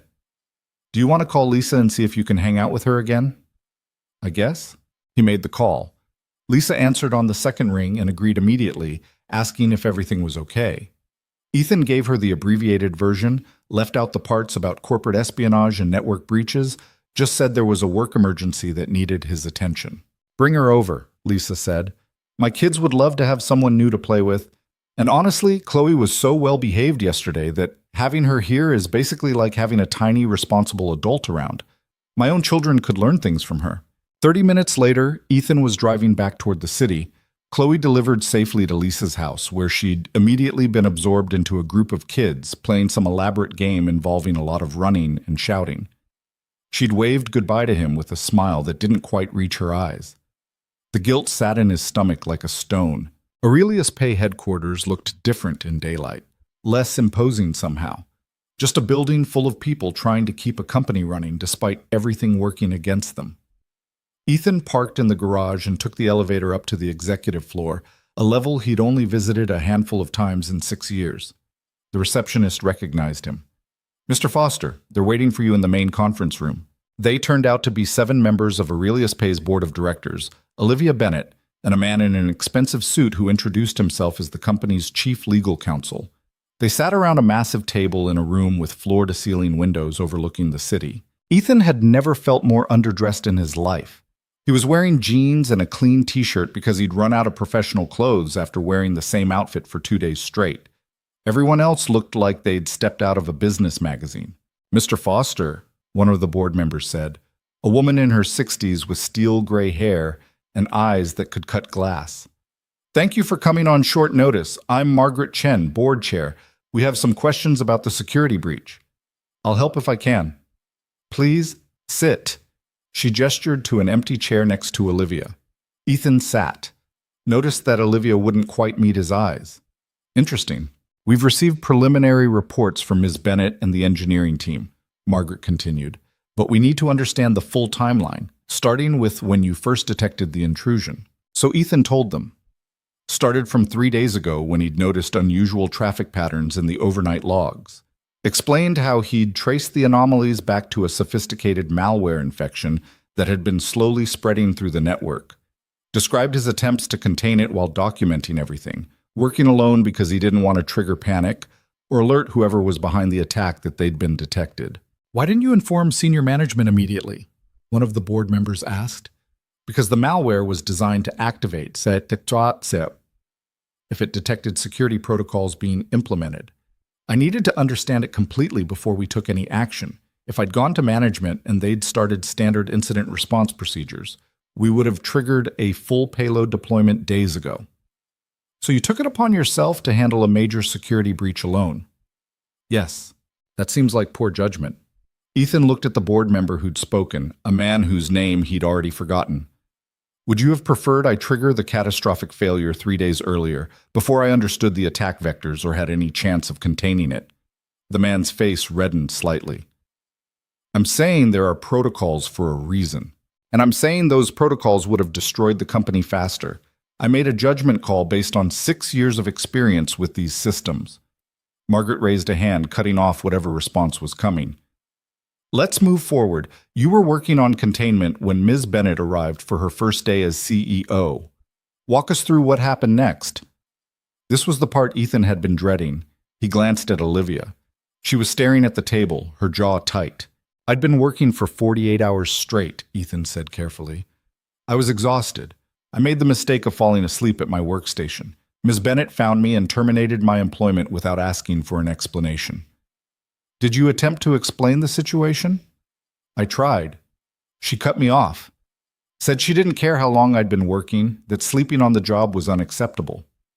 And you didn't push back? Didn't insist she listen? I was being escorted out by security, Ethan said flatly. There wasn't a lot of opportunity for discussion. The room went quiet. Every board member was now looking at Olivia, who had gone very still. Ms. Bennett, Margaret said, her tone carefully neutral. Is Mr. Foster's account accurate? Yes. Olivia's voice was quiet but steady. I made a decision based on limited information. I didn't ask the right questions. I assumed I understood the situation when I clearly didn't. That's a considerable understatement. I know. Another board member spoke up, a younger man with sharp eyes and an expression that suggested he was enjoying this. So to be clear, our new CEO's first major decision was to fire the one person actively preventing a catastrophic breach, thereby allowing said breach to worsen until we had no choice but to shut down the entire network? That's correct, Olivia said. And did you apologize to Mr. Foster for this error in judgment? Olivia finally looked at Ethan. There was something raw in her expression, something that looked almost like pain. Not adequately, no. The board members exchanged glances. Margaret made a note on the tablet in front of her. The legal counsel whispered something to the person next to him. Let's continue, Margaret said. Mr. Foster, after you were terminated, what happened? Ethan explained the phone calls from Chen and Maya, the board member who'd contacted him, his initial refusal to help and eventual agreement to return, the discovery of the hardware taps in the server room, the battle to clean the infected nodes while the malware adapted and evolved. He pulled up his phone and showed them the photos of the physical devices, explained how sophisticated they were, how professionally installed, how whoever did this had to have had physical access to the building for an extended period. Do we know who's responsible? Margaret asked. Not yet. But these devices are custom built, expensive. Whoever funded this operation had significant resources. Corporate espionage? Possibly. Or a state actor. Or a particularly well-funded criminal organization. Ethan set his phone down. The malware signature doesn't match anything in the public databases. This was built specifically for our infrastructure, which suggests inside knowledge, the legal counsel said. Yes. Current or former employee? Most likely, or someone who had access to our system documentation. The attack was too precise to be from an outsider working blind. The implications hung in the air. Someone they'd trusted, someone who'd walked these halls, had betrayed them, had tried to destroy the company from the inside. Margaret turned to Olivia. What's the current status of our systems? The active network is clean, Olivia said, but we identified significant data corruption in customer account balances. We're working on manual reconciliation, but it's going to take time. How much time? Days at minimum, possibly longer. And the financial impact? Olivia hesitated, looked at Ethan like she was hoping he'd answer instead. He didn't. We won't know the full extent until the reconciliation is complete, she said finally. But preliminary estimates suggest losses could be substantial, tens of millions potentially. The room erupted. Board members started talking over each other, voices rising in anger and alarm. The legal counsel was typing furiously on his laptop. Margaret had to call for order twice before everyone quieted down. This is unacceptable, one of the board members said. We've had a massive breach, significant financial losses, and a complete shutdown of operations, all within the first 24 hours of new leadership. I understand your concerns, Olivia said. Her voice was steady, but Ethan could see her hands clenched together in her lap. I take full responsibility for my part in exacerbating this crisis. Taking responsibility doesn't fix the problem. No, but I'm committed to doing everything possible to minimize the damage and prevent this from happening again. The young board member who'd been enjoying Olivia's discomfort leaned forward. With all respect, Ms. Bennett, how can we trust your judgment going forward? Your first major decision nearly destroyed the company. You can't, Olivia said simply. Not based on one day. I can only prove myself through my actions moving forward. Margaret looked at Ethan. Mr. Foster, you've worked with our infrastructure for 6 years. You clearly understand it better than anyone else in this building. What would you recommend we do to prevent this from happening again? Ethan hadn't expected the question, hadn't expected to be asked for his opinion on anything beyond the technical details of the breach. You need to invest in your infrastructure, he said. Not just the software and hardware, but the people who maintain it. Your engineering team is understaffed and overworked. They're running critical systems on equipment that's years out of date. You've been so focused on quarterly growth that you've neglected the foundation everything else sits on. That's a significant financial investment, less significant than the losses you're facing now. And it's not just about money, it's about culture. The previous CEO encouraged a relaxed approach to protocol and oversight. People worked hard, but there wasn't enough structure, not enough verification. That's how someone was able to install physical devices on your servers without anyone noticing. Margaret made more notes. What else? You need a complete security audit, third-party firm, no internal involvement. They need to examine everything: physical security, network security, employee vetting, access controls, all of it. Agreed. Anything else? Ethan looked at Olivia. She was watching him with an expression he couldn't quite read. You need leadership that understands the difference between looking strong and being effective. Someone who asks questions before making decisions, who values expertise over appearances. The implication was clear. Several board members shifted uncomfortably. Mr. Foster, Margaret said carefully, are you suggesting we reconsider Ms. Bennett's position as CEO? I'm suggesting you evaluate whether her skills match what this company needs right now. She's clearly intelligent and driven, but intelligence without judgment is dangerous, and judgment requires the humility to admit when you don't know something. Olivia flinched like he'd hit her. Ethan felt a brief flash of satisfaction followed immediately by shame. She'd made a terrible mistake, yes, but publicly undermining her in front of the board was petty. Beneath him, before he could say anything else, Olivia spoke up. Mr. Foster is right. I made a catastrophic error in judgment. I prioritized my own assumptions over expert input. I let my desire to appear decisive override basic common sense. She turned to face the board directly. I don't know if I'm the right person to lead this company. That's your decision to make. But I do know that if you give me another chance, I won't make the same mistake twice. The room went quiet. Everyone stared at Olivia like she'd just done something incomprehensible. Ethan realized why. Most executives would have made excuses, shifted blame, done anything except admit fault so directly. Margaret exchanged looks with the other board members. Some kind of silent communication passed between them. "We'll need to discuss this privately," Margaret said. "Mr. Foster, thank you for your time and your work these past 2 days. We'll be in touch regarding your employment status and compensation for the emergency response." "I don't want compensation," Ethan said. "I want my job back, with a guarantee that I'll have the resources to actually do it properly." "That seems reasonable. We'll discuss it." Ethan stood to leave. As he reached the door, Olivia's voice stopped him. "Mr. Foster, wait!" He turned. She'd stood up from the table, ignoring the watching board members. "Can I talk to you? Privately?" The board members looked like they wanted to object.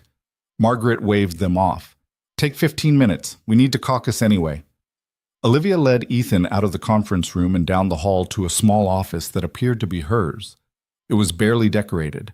A desk, a chair, a few boxes that suggested she hadn't finished moving in yet. She closed the door and turned to face him. For a long moment, neither of them spoke. "I owe you an apology," she said finally. "A real one, not the political version I gave the board." "Okay, I was wrong to fire you. I was wrong to cut you off when you tried to explain. I was wrong to prioritize my ego over your expertise." She took a breath. "I've spent my entire career in environments where showing weakness meant getting crushed. I learned to make quick decisions, to project confidence even when I wasn't sure, to never admit when I didn't know something, and that approach almost destroyed this company." Ethan leaned against the wall. He was too tired to stand without support. "Why are you telling me this?" "Because you deserve to hear it, and because I need you to understand that I'm not going to make excuses or try to minimize what I did." She sat on the edge of her desk. "You saved this company. You worked for days straight, got fired for your efforts, and then came back anyway to prevent a disaster I helped create. That's remarkable." "I didn't come back for you," Ethan said. "I came back because innocent people would have suffered if I didn't." "I know, which somehow makes it worse. You helped people who didn't deserve your help. People always deserve help, even when they're idiots." A ghost of a smile crossed Olivia's face. "Fair." They stood in silence for a moment. Ethan studied her, this woman who'd gone from being his boss to his nightmare to something he couldn't quite define. She looked exhausted, looked like someone who'd had all her certainties stripped away and was trying to figure out how to function without them. "What did you do before this?" he asked. "Before CEO. Venture capital. I was a partner at Morrison Tech Ventures, focused on fintech startups and scaling operations. So you know money and growth, but not systems, not infrastructure." "No, I know spreadsheets and pitch decks and investor relations. I know how to make companies look attractive to buyers, but I don't know how to actually run the technical side of a tech company." She looked down at her hands. "The board chose me because they want to take Aurelius Pay public. They needed someone who could navigate that process. But maybe they chose wrong. Maybe they chose someone who needs different skills around them," Ethan said. "You don't have to know everything. You just have to know who to ask. Like the engineer I fired on my first day. For example." Olivia laughed, but it sounded hollow. "The board is going to fire me, aren't they?" "I don't know. Maybe." Ethan pushed off from the wall. "Does it matter?" "What kind of question is that? I mean, do you actually want this job, or did you just want the title?" She stared at him. "That's insulting. It's honest. There's a difference between wanting to be CEO and wanting to do the work of being CEO. One is about status, the other is about service."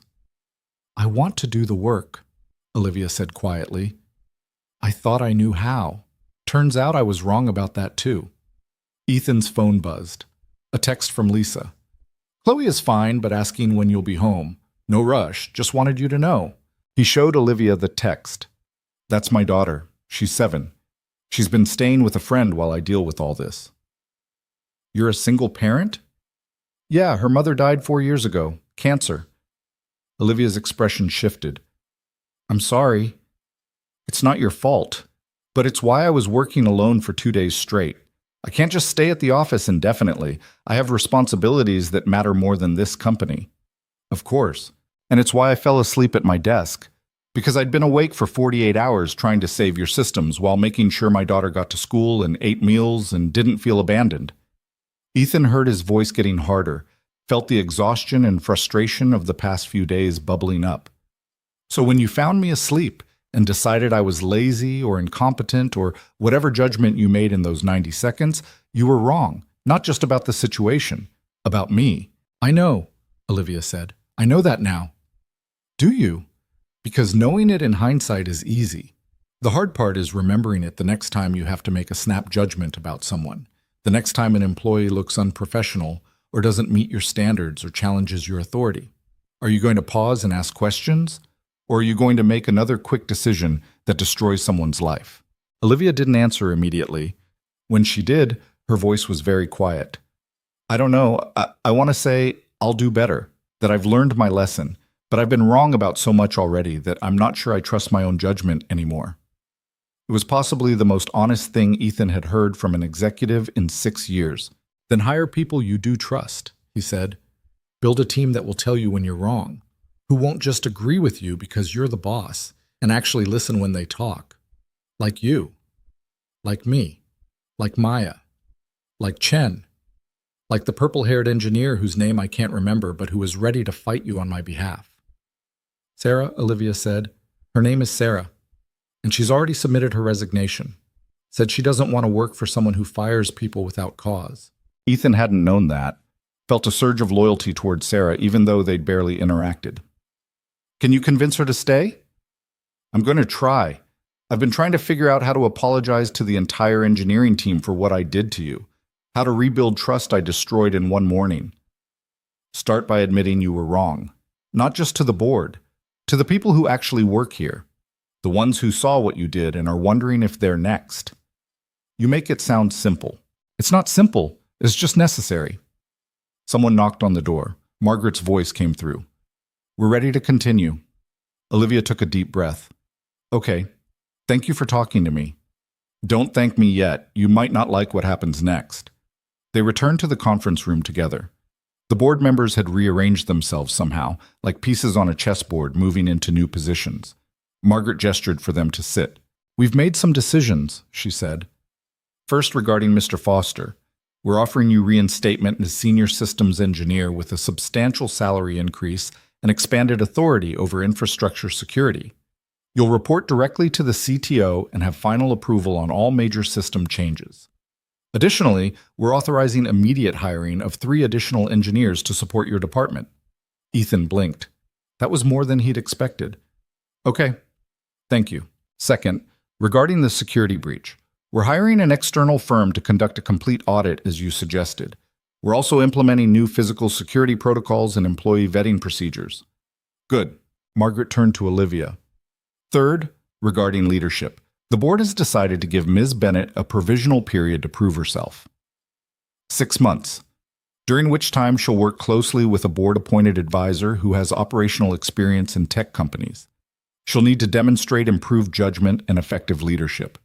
At the end of 6 months, we'll reevaluate her position. Olivia nodded slowly. I understand. Thank you for the opportunity. Don't thank us yet, Margaret said, echoing Ethan's earlier words. You're on probation. One more significant error in judgment and you're out. Clear? Crystal clear. Good. Mr. Foster, do you have any objections to this arrangement? Ethan thought about it. Thought about Olivia's admission of fault, her willingness to be honest about her limitations. Thought about the fact that she could have made excuses or shifted blame but hadn't. No objections, he said. But I have a condition. Which is? I need a schedule that allows me to actually be a parent. I can't work 80-hour weeks indefinitely. I need to be able to pick up my daughter from school sometimes, to be home for dinner, to be present in her life. Margaret smiled slightly. I think we can accommodate that, especially now that you'll have additional staff. The meeting wrapped up shortly after. Details about contracts and compensation and reporting structures. Ethan only half listened, too tired to process most of it. They'd send him paperwork. He'd sign it, or not. Right now, all he wanted was to pick up his daughter and go home. As people filed out of the conference room, Olivia caught his arm. Ethan. Can I call you Ethan? Sure. I meant what I said, about the apology. about trying to do better. I know. And I want you to know that if you see me making another mistake, if I'm about to do something stupid or short-sighted, I need you to tell me, even if it's uncomfortable, especially if it's uncomfortable. Ethan studied her face, saw genuine intent there, but also uncertainty. She meant it now. Whether she'd still mean it 6 months from now, when the crisis had faded and old habits reasserted themselves, remained to be seen. "I'll hold you to that," he said. "Please do." He left the building and drove to Lisa's house feeling strange, lighter somehow, despite the exhaustion. The crisis wasn't over. They still had weeks of cleanup ahead, still had to figure out who'd planted those devices and why. But the immediate disaster had been averted. Lisa's house was chaos when he arrived. Children running everywhere, laughter and shrieks, and the general noise of happy kids playing. Lisa met him at the door with a smile. "Your daughter is a saint," she said. "She's been helping my youngest with her homework for the past hour. I tried to tell her she's supposed to be playing, but she insisted." Ethan found Chloe sitting at the kitchen table with a little girl who couldn't have been more than 5, carefully explaining addition with the patience of someone much older. "See? 3 plus 2 is 5. You can count it on your fingers." The little girl counted on her fingers, her face brightening when she got the right answer. "Bug," Ethan said softly. Chloe looked up. "Daddy, are you done with work?" "For now. You ready to go home?" She nodded, already gathering her things. Said goodbye to Lisa's kids with hugs and promises to play again soon. Thanked Lisa with the kind of politeness that always made Ethan proud. In the car, Chloe was quiet for a while. Then she said, "Did you get your job back?" "Yeah, Bug, I did. Are you happy about it?" Was he? A day ago, losing his job had felt like a catastrophe. Now having it back felt complicated. The job itself hadn't changed. The systems were still old, still vulnerable. The work was still demanding. But something had shifted. Maybe him. Maybe his understanding of what he was willing to tolerate. "I think so," he said. "It's going to be different now. Better, I hope. Because the boss lady learned she was wrong?" Something like that. "Good. She should have listened to you in the first place." Ethan smiled. "Yes, she should have." They stopped for takeout on the way home because Ethan couldn't face cooking, and Chloe requested chicken nuggets with the kind of enthusiasm reserved for 7-year-olds in fast food. They ate on the couch while watching cartoons, Mr. Hoppy wedged between them. Halfway through dinner, Ethan's phone buzzed, a text from Maya. Sarah agreed to stay. Olivia personally apologized to the whole engineering team. It was awkward as hell, but she meant it. Things might actually get better. He texted back, "Maybe. We'll see." Another text, this time from Chen.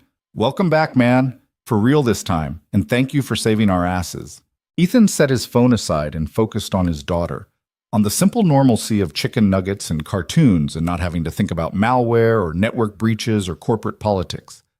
Later, after Chloe was in bed and the apartment was quiet, Ethan sat on the couch with his laptop, pulled up the documentation he'd created during those 2 desperate days of fighting the breach, started organizing it into a formal report for the security audit team. The work felt different now. Not like fighting alone in the dark against an enemy nobody else understood. More like building something, creating a foundation that might actually support the weight placed on it. His phone buzzed one more time. Another text from Olivia. "I know it's late, but I wanted to say thank you, not just for the technical work, for being honest with me when I needed it. I'm going to try to deserve the second chance I've been given." Ethan stared at the message for a long time, finally typed back, "Don't try, just do it. Actions matter more than intentions." Her response came quickly. "Understood. See you Monday." Monday. 3 days away. 3 days to rest, to spend time with Chloe, to remember that he was more than just an engineer fighting fires at a company that kept almost burning down. He closed his laptop and went to check on his daughter. Found her asleep with Mr. Hoppy clutched against her chest, her face peaceful in the glow of her nightlight. Ethan stood in the doorway, watching her breathe, this small person who depended on him completely, and felt something in his chest ease. The job was important, the work mattered, but this quiet moment with his sleeping daughter, this was what he'd really been fighting for all along. Monday morning arrived too quickly. Ethan woke before his alarm, his body still remembering the crisis rhythm of the past week, even though his mind knew the immediate danger had passed. He made breakfast for Chloe, scrambled eggs that came out slightly too dry, toast that was almost burned, and tried to ignore the knot of anxiety building in his chest. Going back felt strange, like returning to a place that looked the same but had fundamentally changed. "Are you nervous?" Chloe asked, watching him over her orange juice. "A little." "Why? You saved them. They should be happy you're coming back." "It's complicated, Bug." She gave him that look, the one that said she knew adults were hiding things but was too polite to push. "Okay, but if anyone is mean to you, you should tell them they're wrong." "I'll keep that in mind." He dropped her at school, watching her run toward the building with her backpack bouncing against her shoulders. She turned at the door to wave, and Ethan waved back, struck by how young she still was despite all the ways she'd learned to be grown up too soon. The drive to Aurelius Pay felt longer than usual. Ethan took the turns on autopilot while his mind ran through possible scenarios. Would the engineering team treat him differently now? Would there be resentment that he'd been reinstated with a raise and expanded authority while they'd been working just as hard? Would Olivia actually follow through on her promises, or would the old patterns reassert themselves once the crisis faded? The parking garage security guard waved him through with a smile. "Good to see you back, Mr. Foster." "Thanks." The lobby was busy with the usual Monday morning chaos. People rushing to meetings, clutching coffee cups, scrolling through phones. Nobody paid attention to Ethan as he crossed to the elevators. He could have been invisible. The operations center was different. The moment he stepped off the elevator, conversation stopped. Every head turned. Then Maya started clapping. It spread through the room like a wave. Engineers standing up from their workstations, applauding, some of them whistling.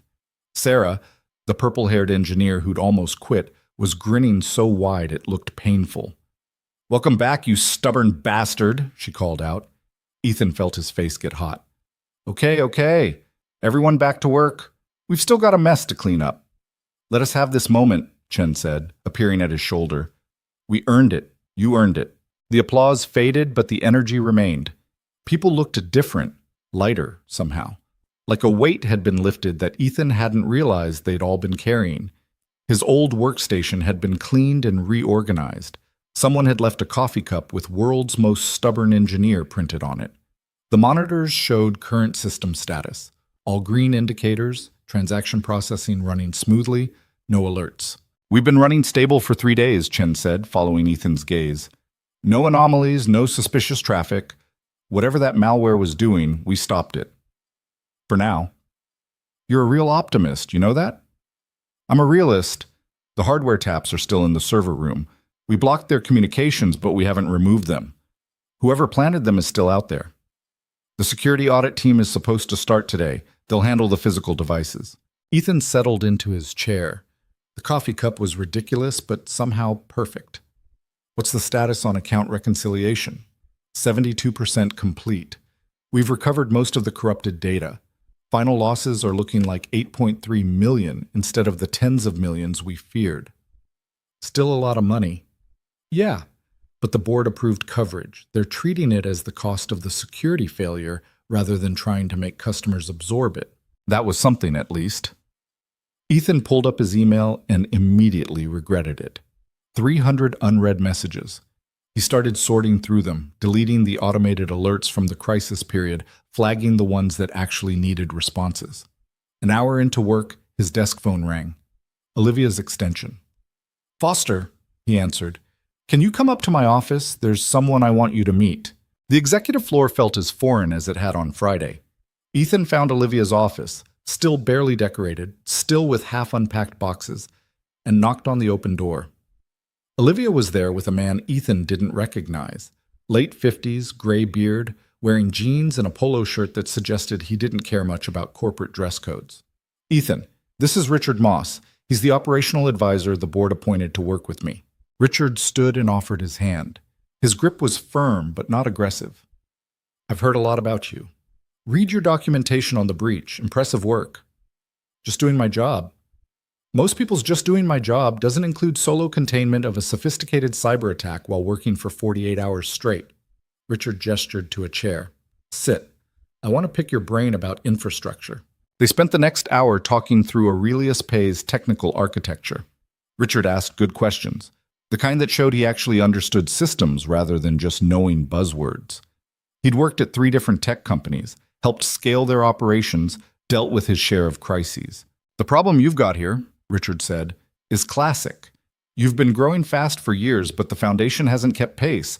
You're running modern transaction processing on infrastructure that was built for a fraction of the load. I've been saying that for 2 years, Ethan said. I know. I read your proposals from 2023. The ones that got rejected because infrastructure upgrades don't show immediate ROI. Richard looked at Olivia. That's changing now. The board has approved a complete modernization plan. We're talking new servers, updated security protocols, redundant systems. Everything Ethan's been asking for. Ethan blinked. Everything? Well, within reason. We're not replacing the entire data center overnight. But yes, you're getting the budget and authority to actually fix things properly. It should have felt like victory, like vindication. Instead, Ethan just felt tired. That breach didn't have to happen. If someone had listened 2 years ago, then you would have prevented this specific attack but not the next one, Richard interrupted. Because there's always a next one. Systems need constant updating. Security requires ongoing investment. You can't fix everything once and be done. I know that, but we lost $8 million and nearly destroyed the company because nobody wanted to spend money on boring infrastructure. You're right, Olivia said quietly. And I'm sorry.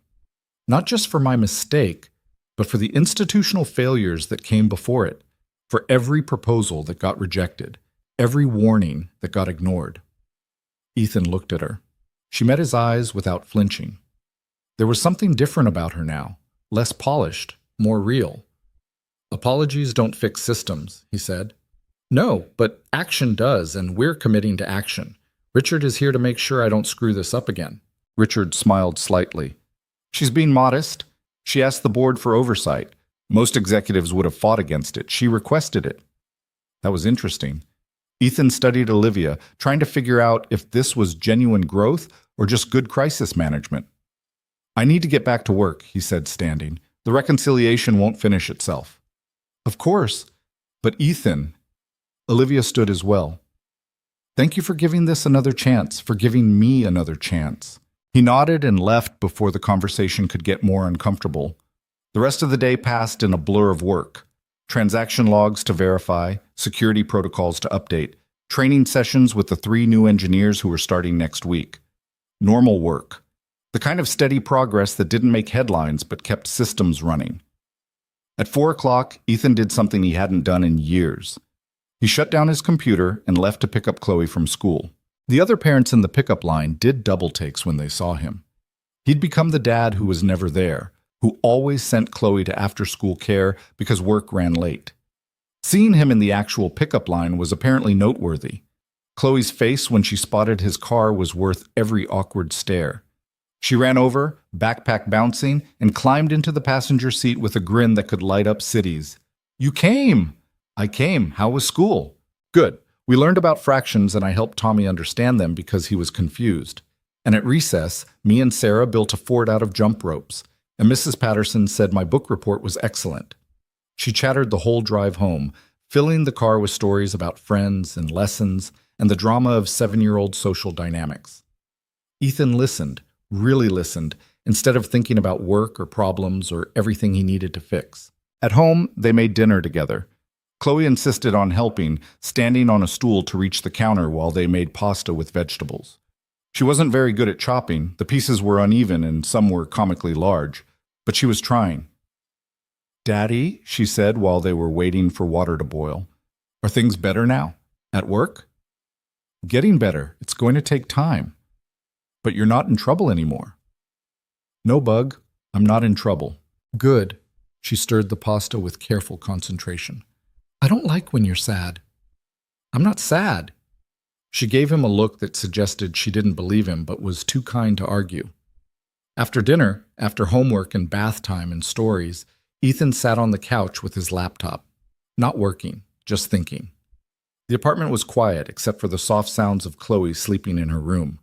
Mr. Hoppy probably clutched against her chest like always. His phone buzzed. A text from Maya. Security team found something.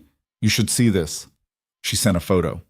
One of the hardware taps from the server room opened to reveal its internal components, and there, etched into the circuit board in letters so small they almost needed a microscope, were initials, DR. Ethan stared at the image. Dr. David Richardson, a former senior engineer who'd left Aurelius Pay 2 years ago after his proposals for security upgrades had been rejected, who'd argued that the company was vulnerable to exactly the kind of attack they'd just experienced, who'd quit in frustration when nobody would listen. Another text from Maya.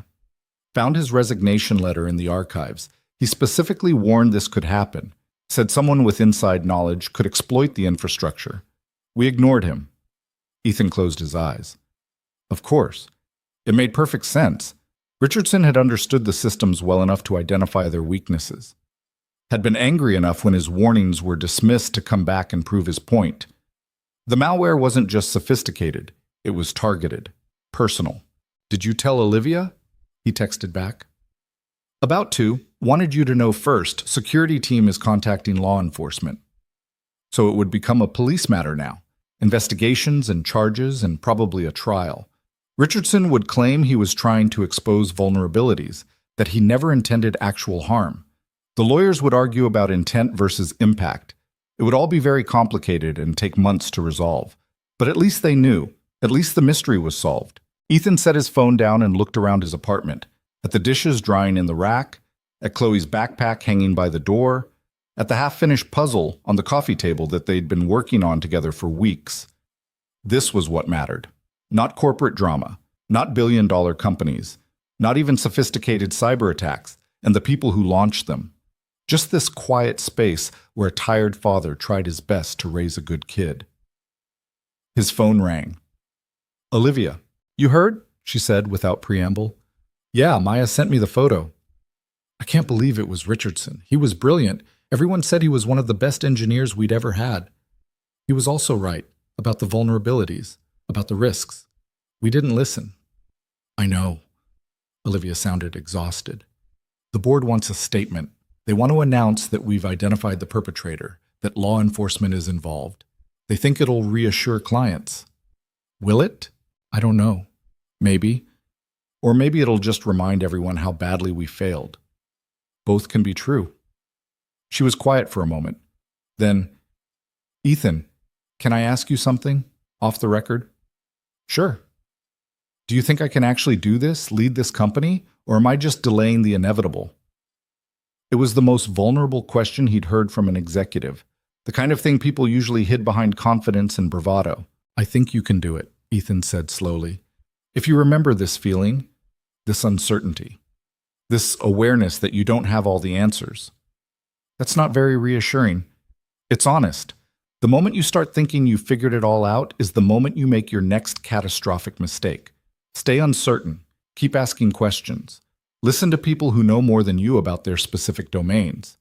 That sounds exhausting. It is, but it's also the job.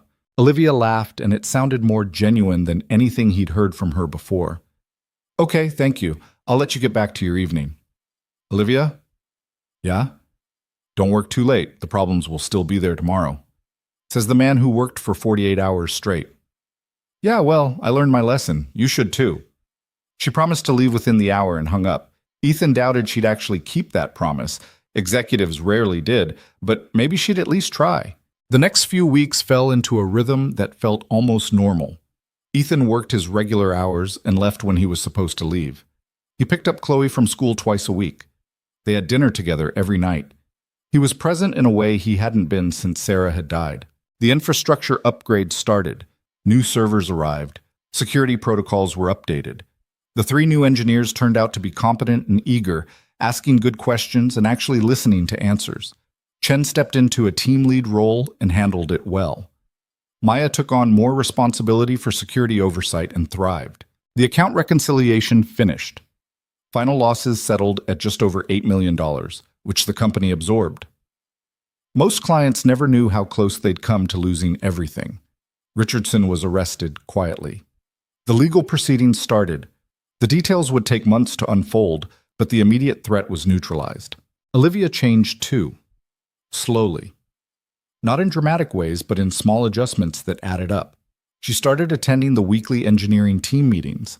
Not to run them, just to listen, to understand what people were working on, what challenges they faced. She asked questions now, real questions, not the kind meant to show she already knew the answer. And when she made mistakes, which she did, because everyone did, she admitted them. About 6 weeks after Ethan's return, he was working late on a particularly stubborn routing issue when Olivia appeared at his desk.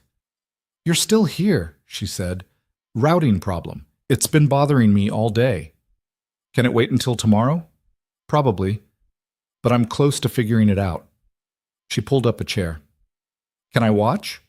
I'm trying to understand how this stuff actually works instead of just reading reports about it."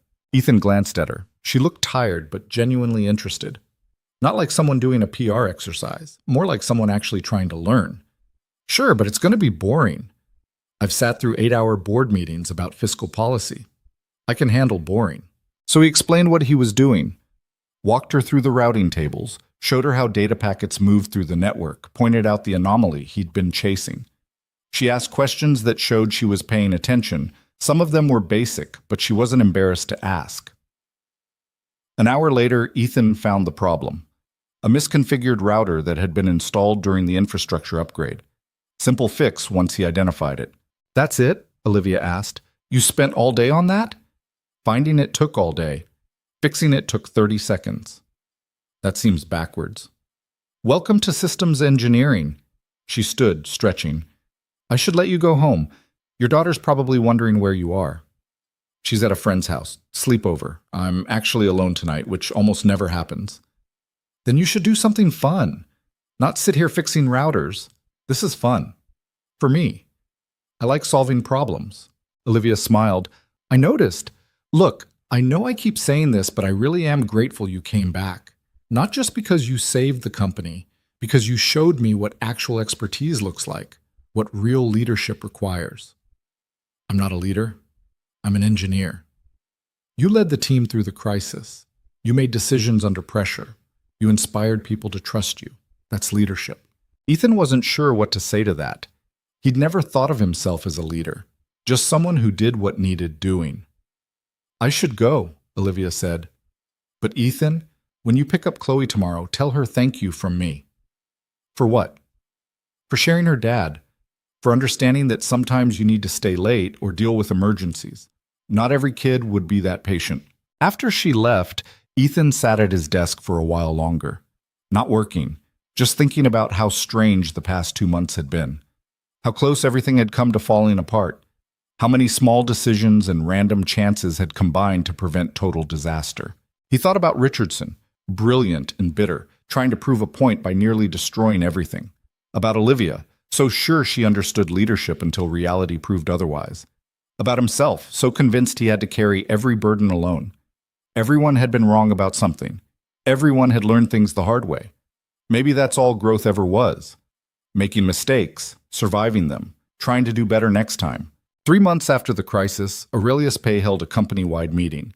Olivia stood in front of 500 employees and told them the truth. About the breach. About the losses. About her mistakes and the institutional failures that had created vulnerabilities. "We failed you," she said. "I failed you, and I'm sorry. But we're fixing it. Not with words, but with actions. New infrastructure, better security, fair compensation, and most importantly, a commitment to listen when people raise concerns instead of dismissing them because they're inconvenient." She talked about Richardson, about how his warnings had been ignored, how his anger and frustration had grown into something dangerous.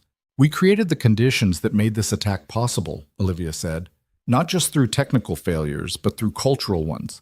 Through refusing to invest in the unglamorous work of maintaining systems, through valuing growth over stability, through assuming we knew better than the experts we hired." It was brutal. Honest in a way corporate communications rarely were. Some people looked uncomfortable. Others nodded like they'd been waiting years to hear someone admit these things. "Moving forward, things are going to be different," Olivia continued. "We're implementing open feedback channels. We're investing in infrastructure. We're creating career paths for technical specialists so people don't have to become managers to advance. And we're holding leadership, starting with me, accountable for listening to expertise instead of dismissing it." Ethan watched from the back of the room. Maya stood next to him, arms crossed, expression skeptical. Think she means it, Maya whispered. I think she's trying to mean it. Whether she can maintain it long term, Ethan shrugged. We'll see.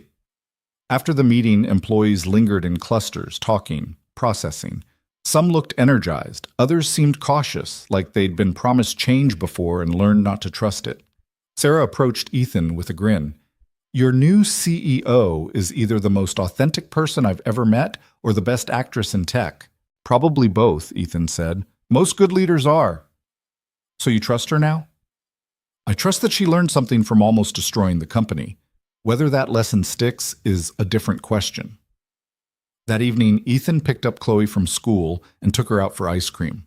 They sat at a small table by the window, watching people walk past, eating chocolate and strawberry in comfortable silence.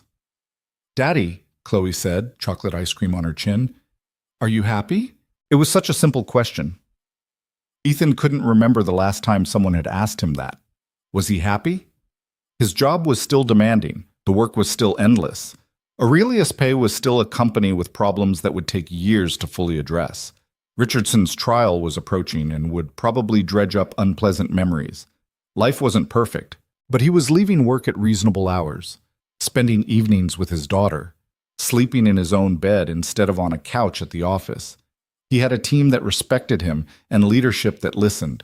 The infrastructure was improving. Small victories were adding up to real progress.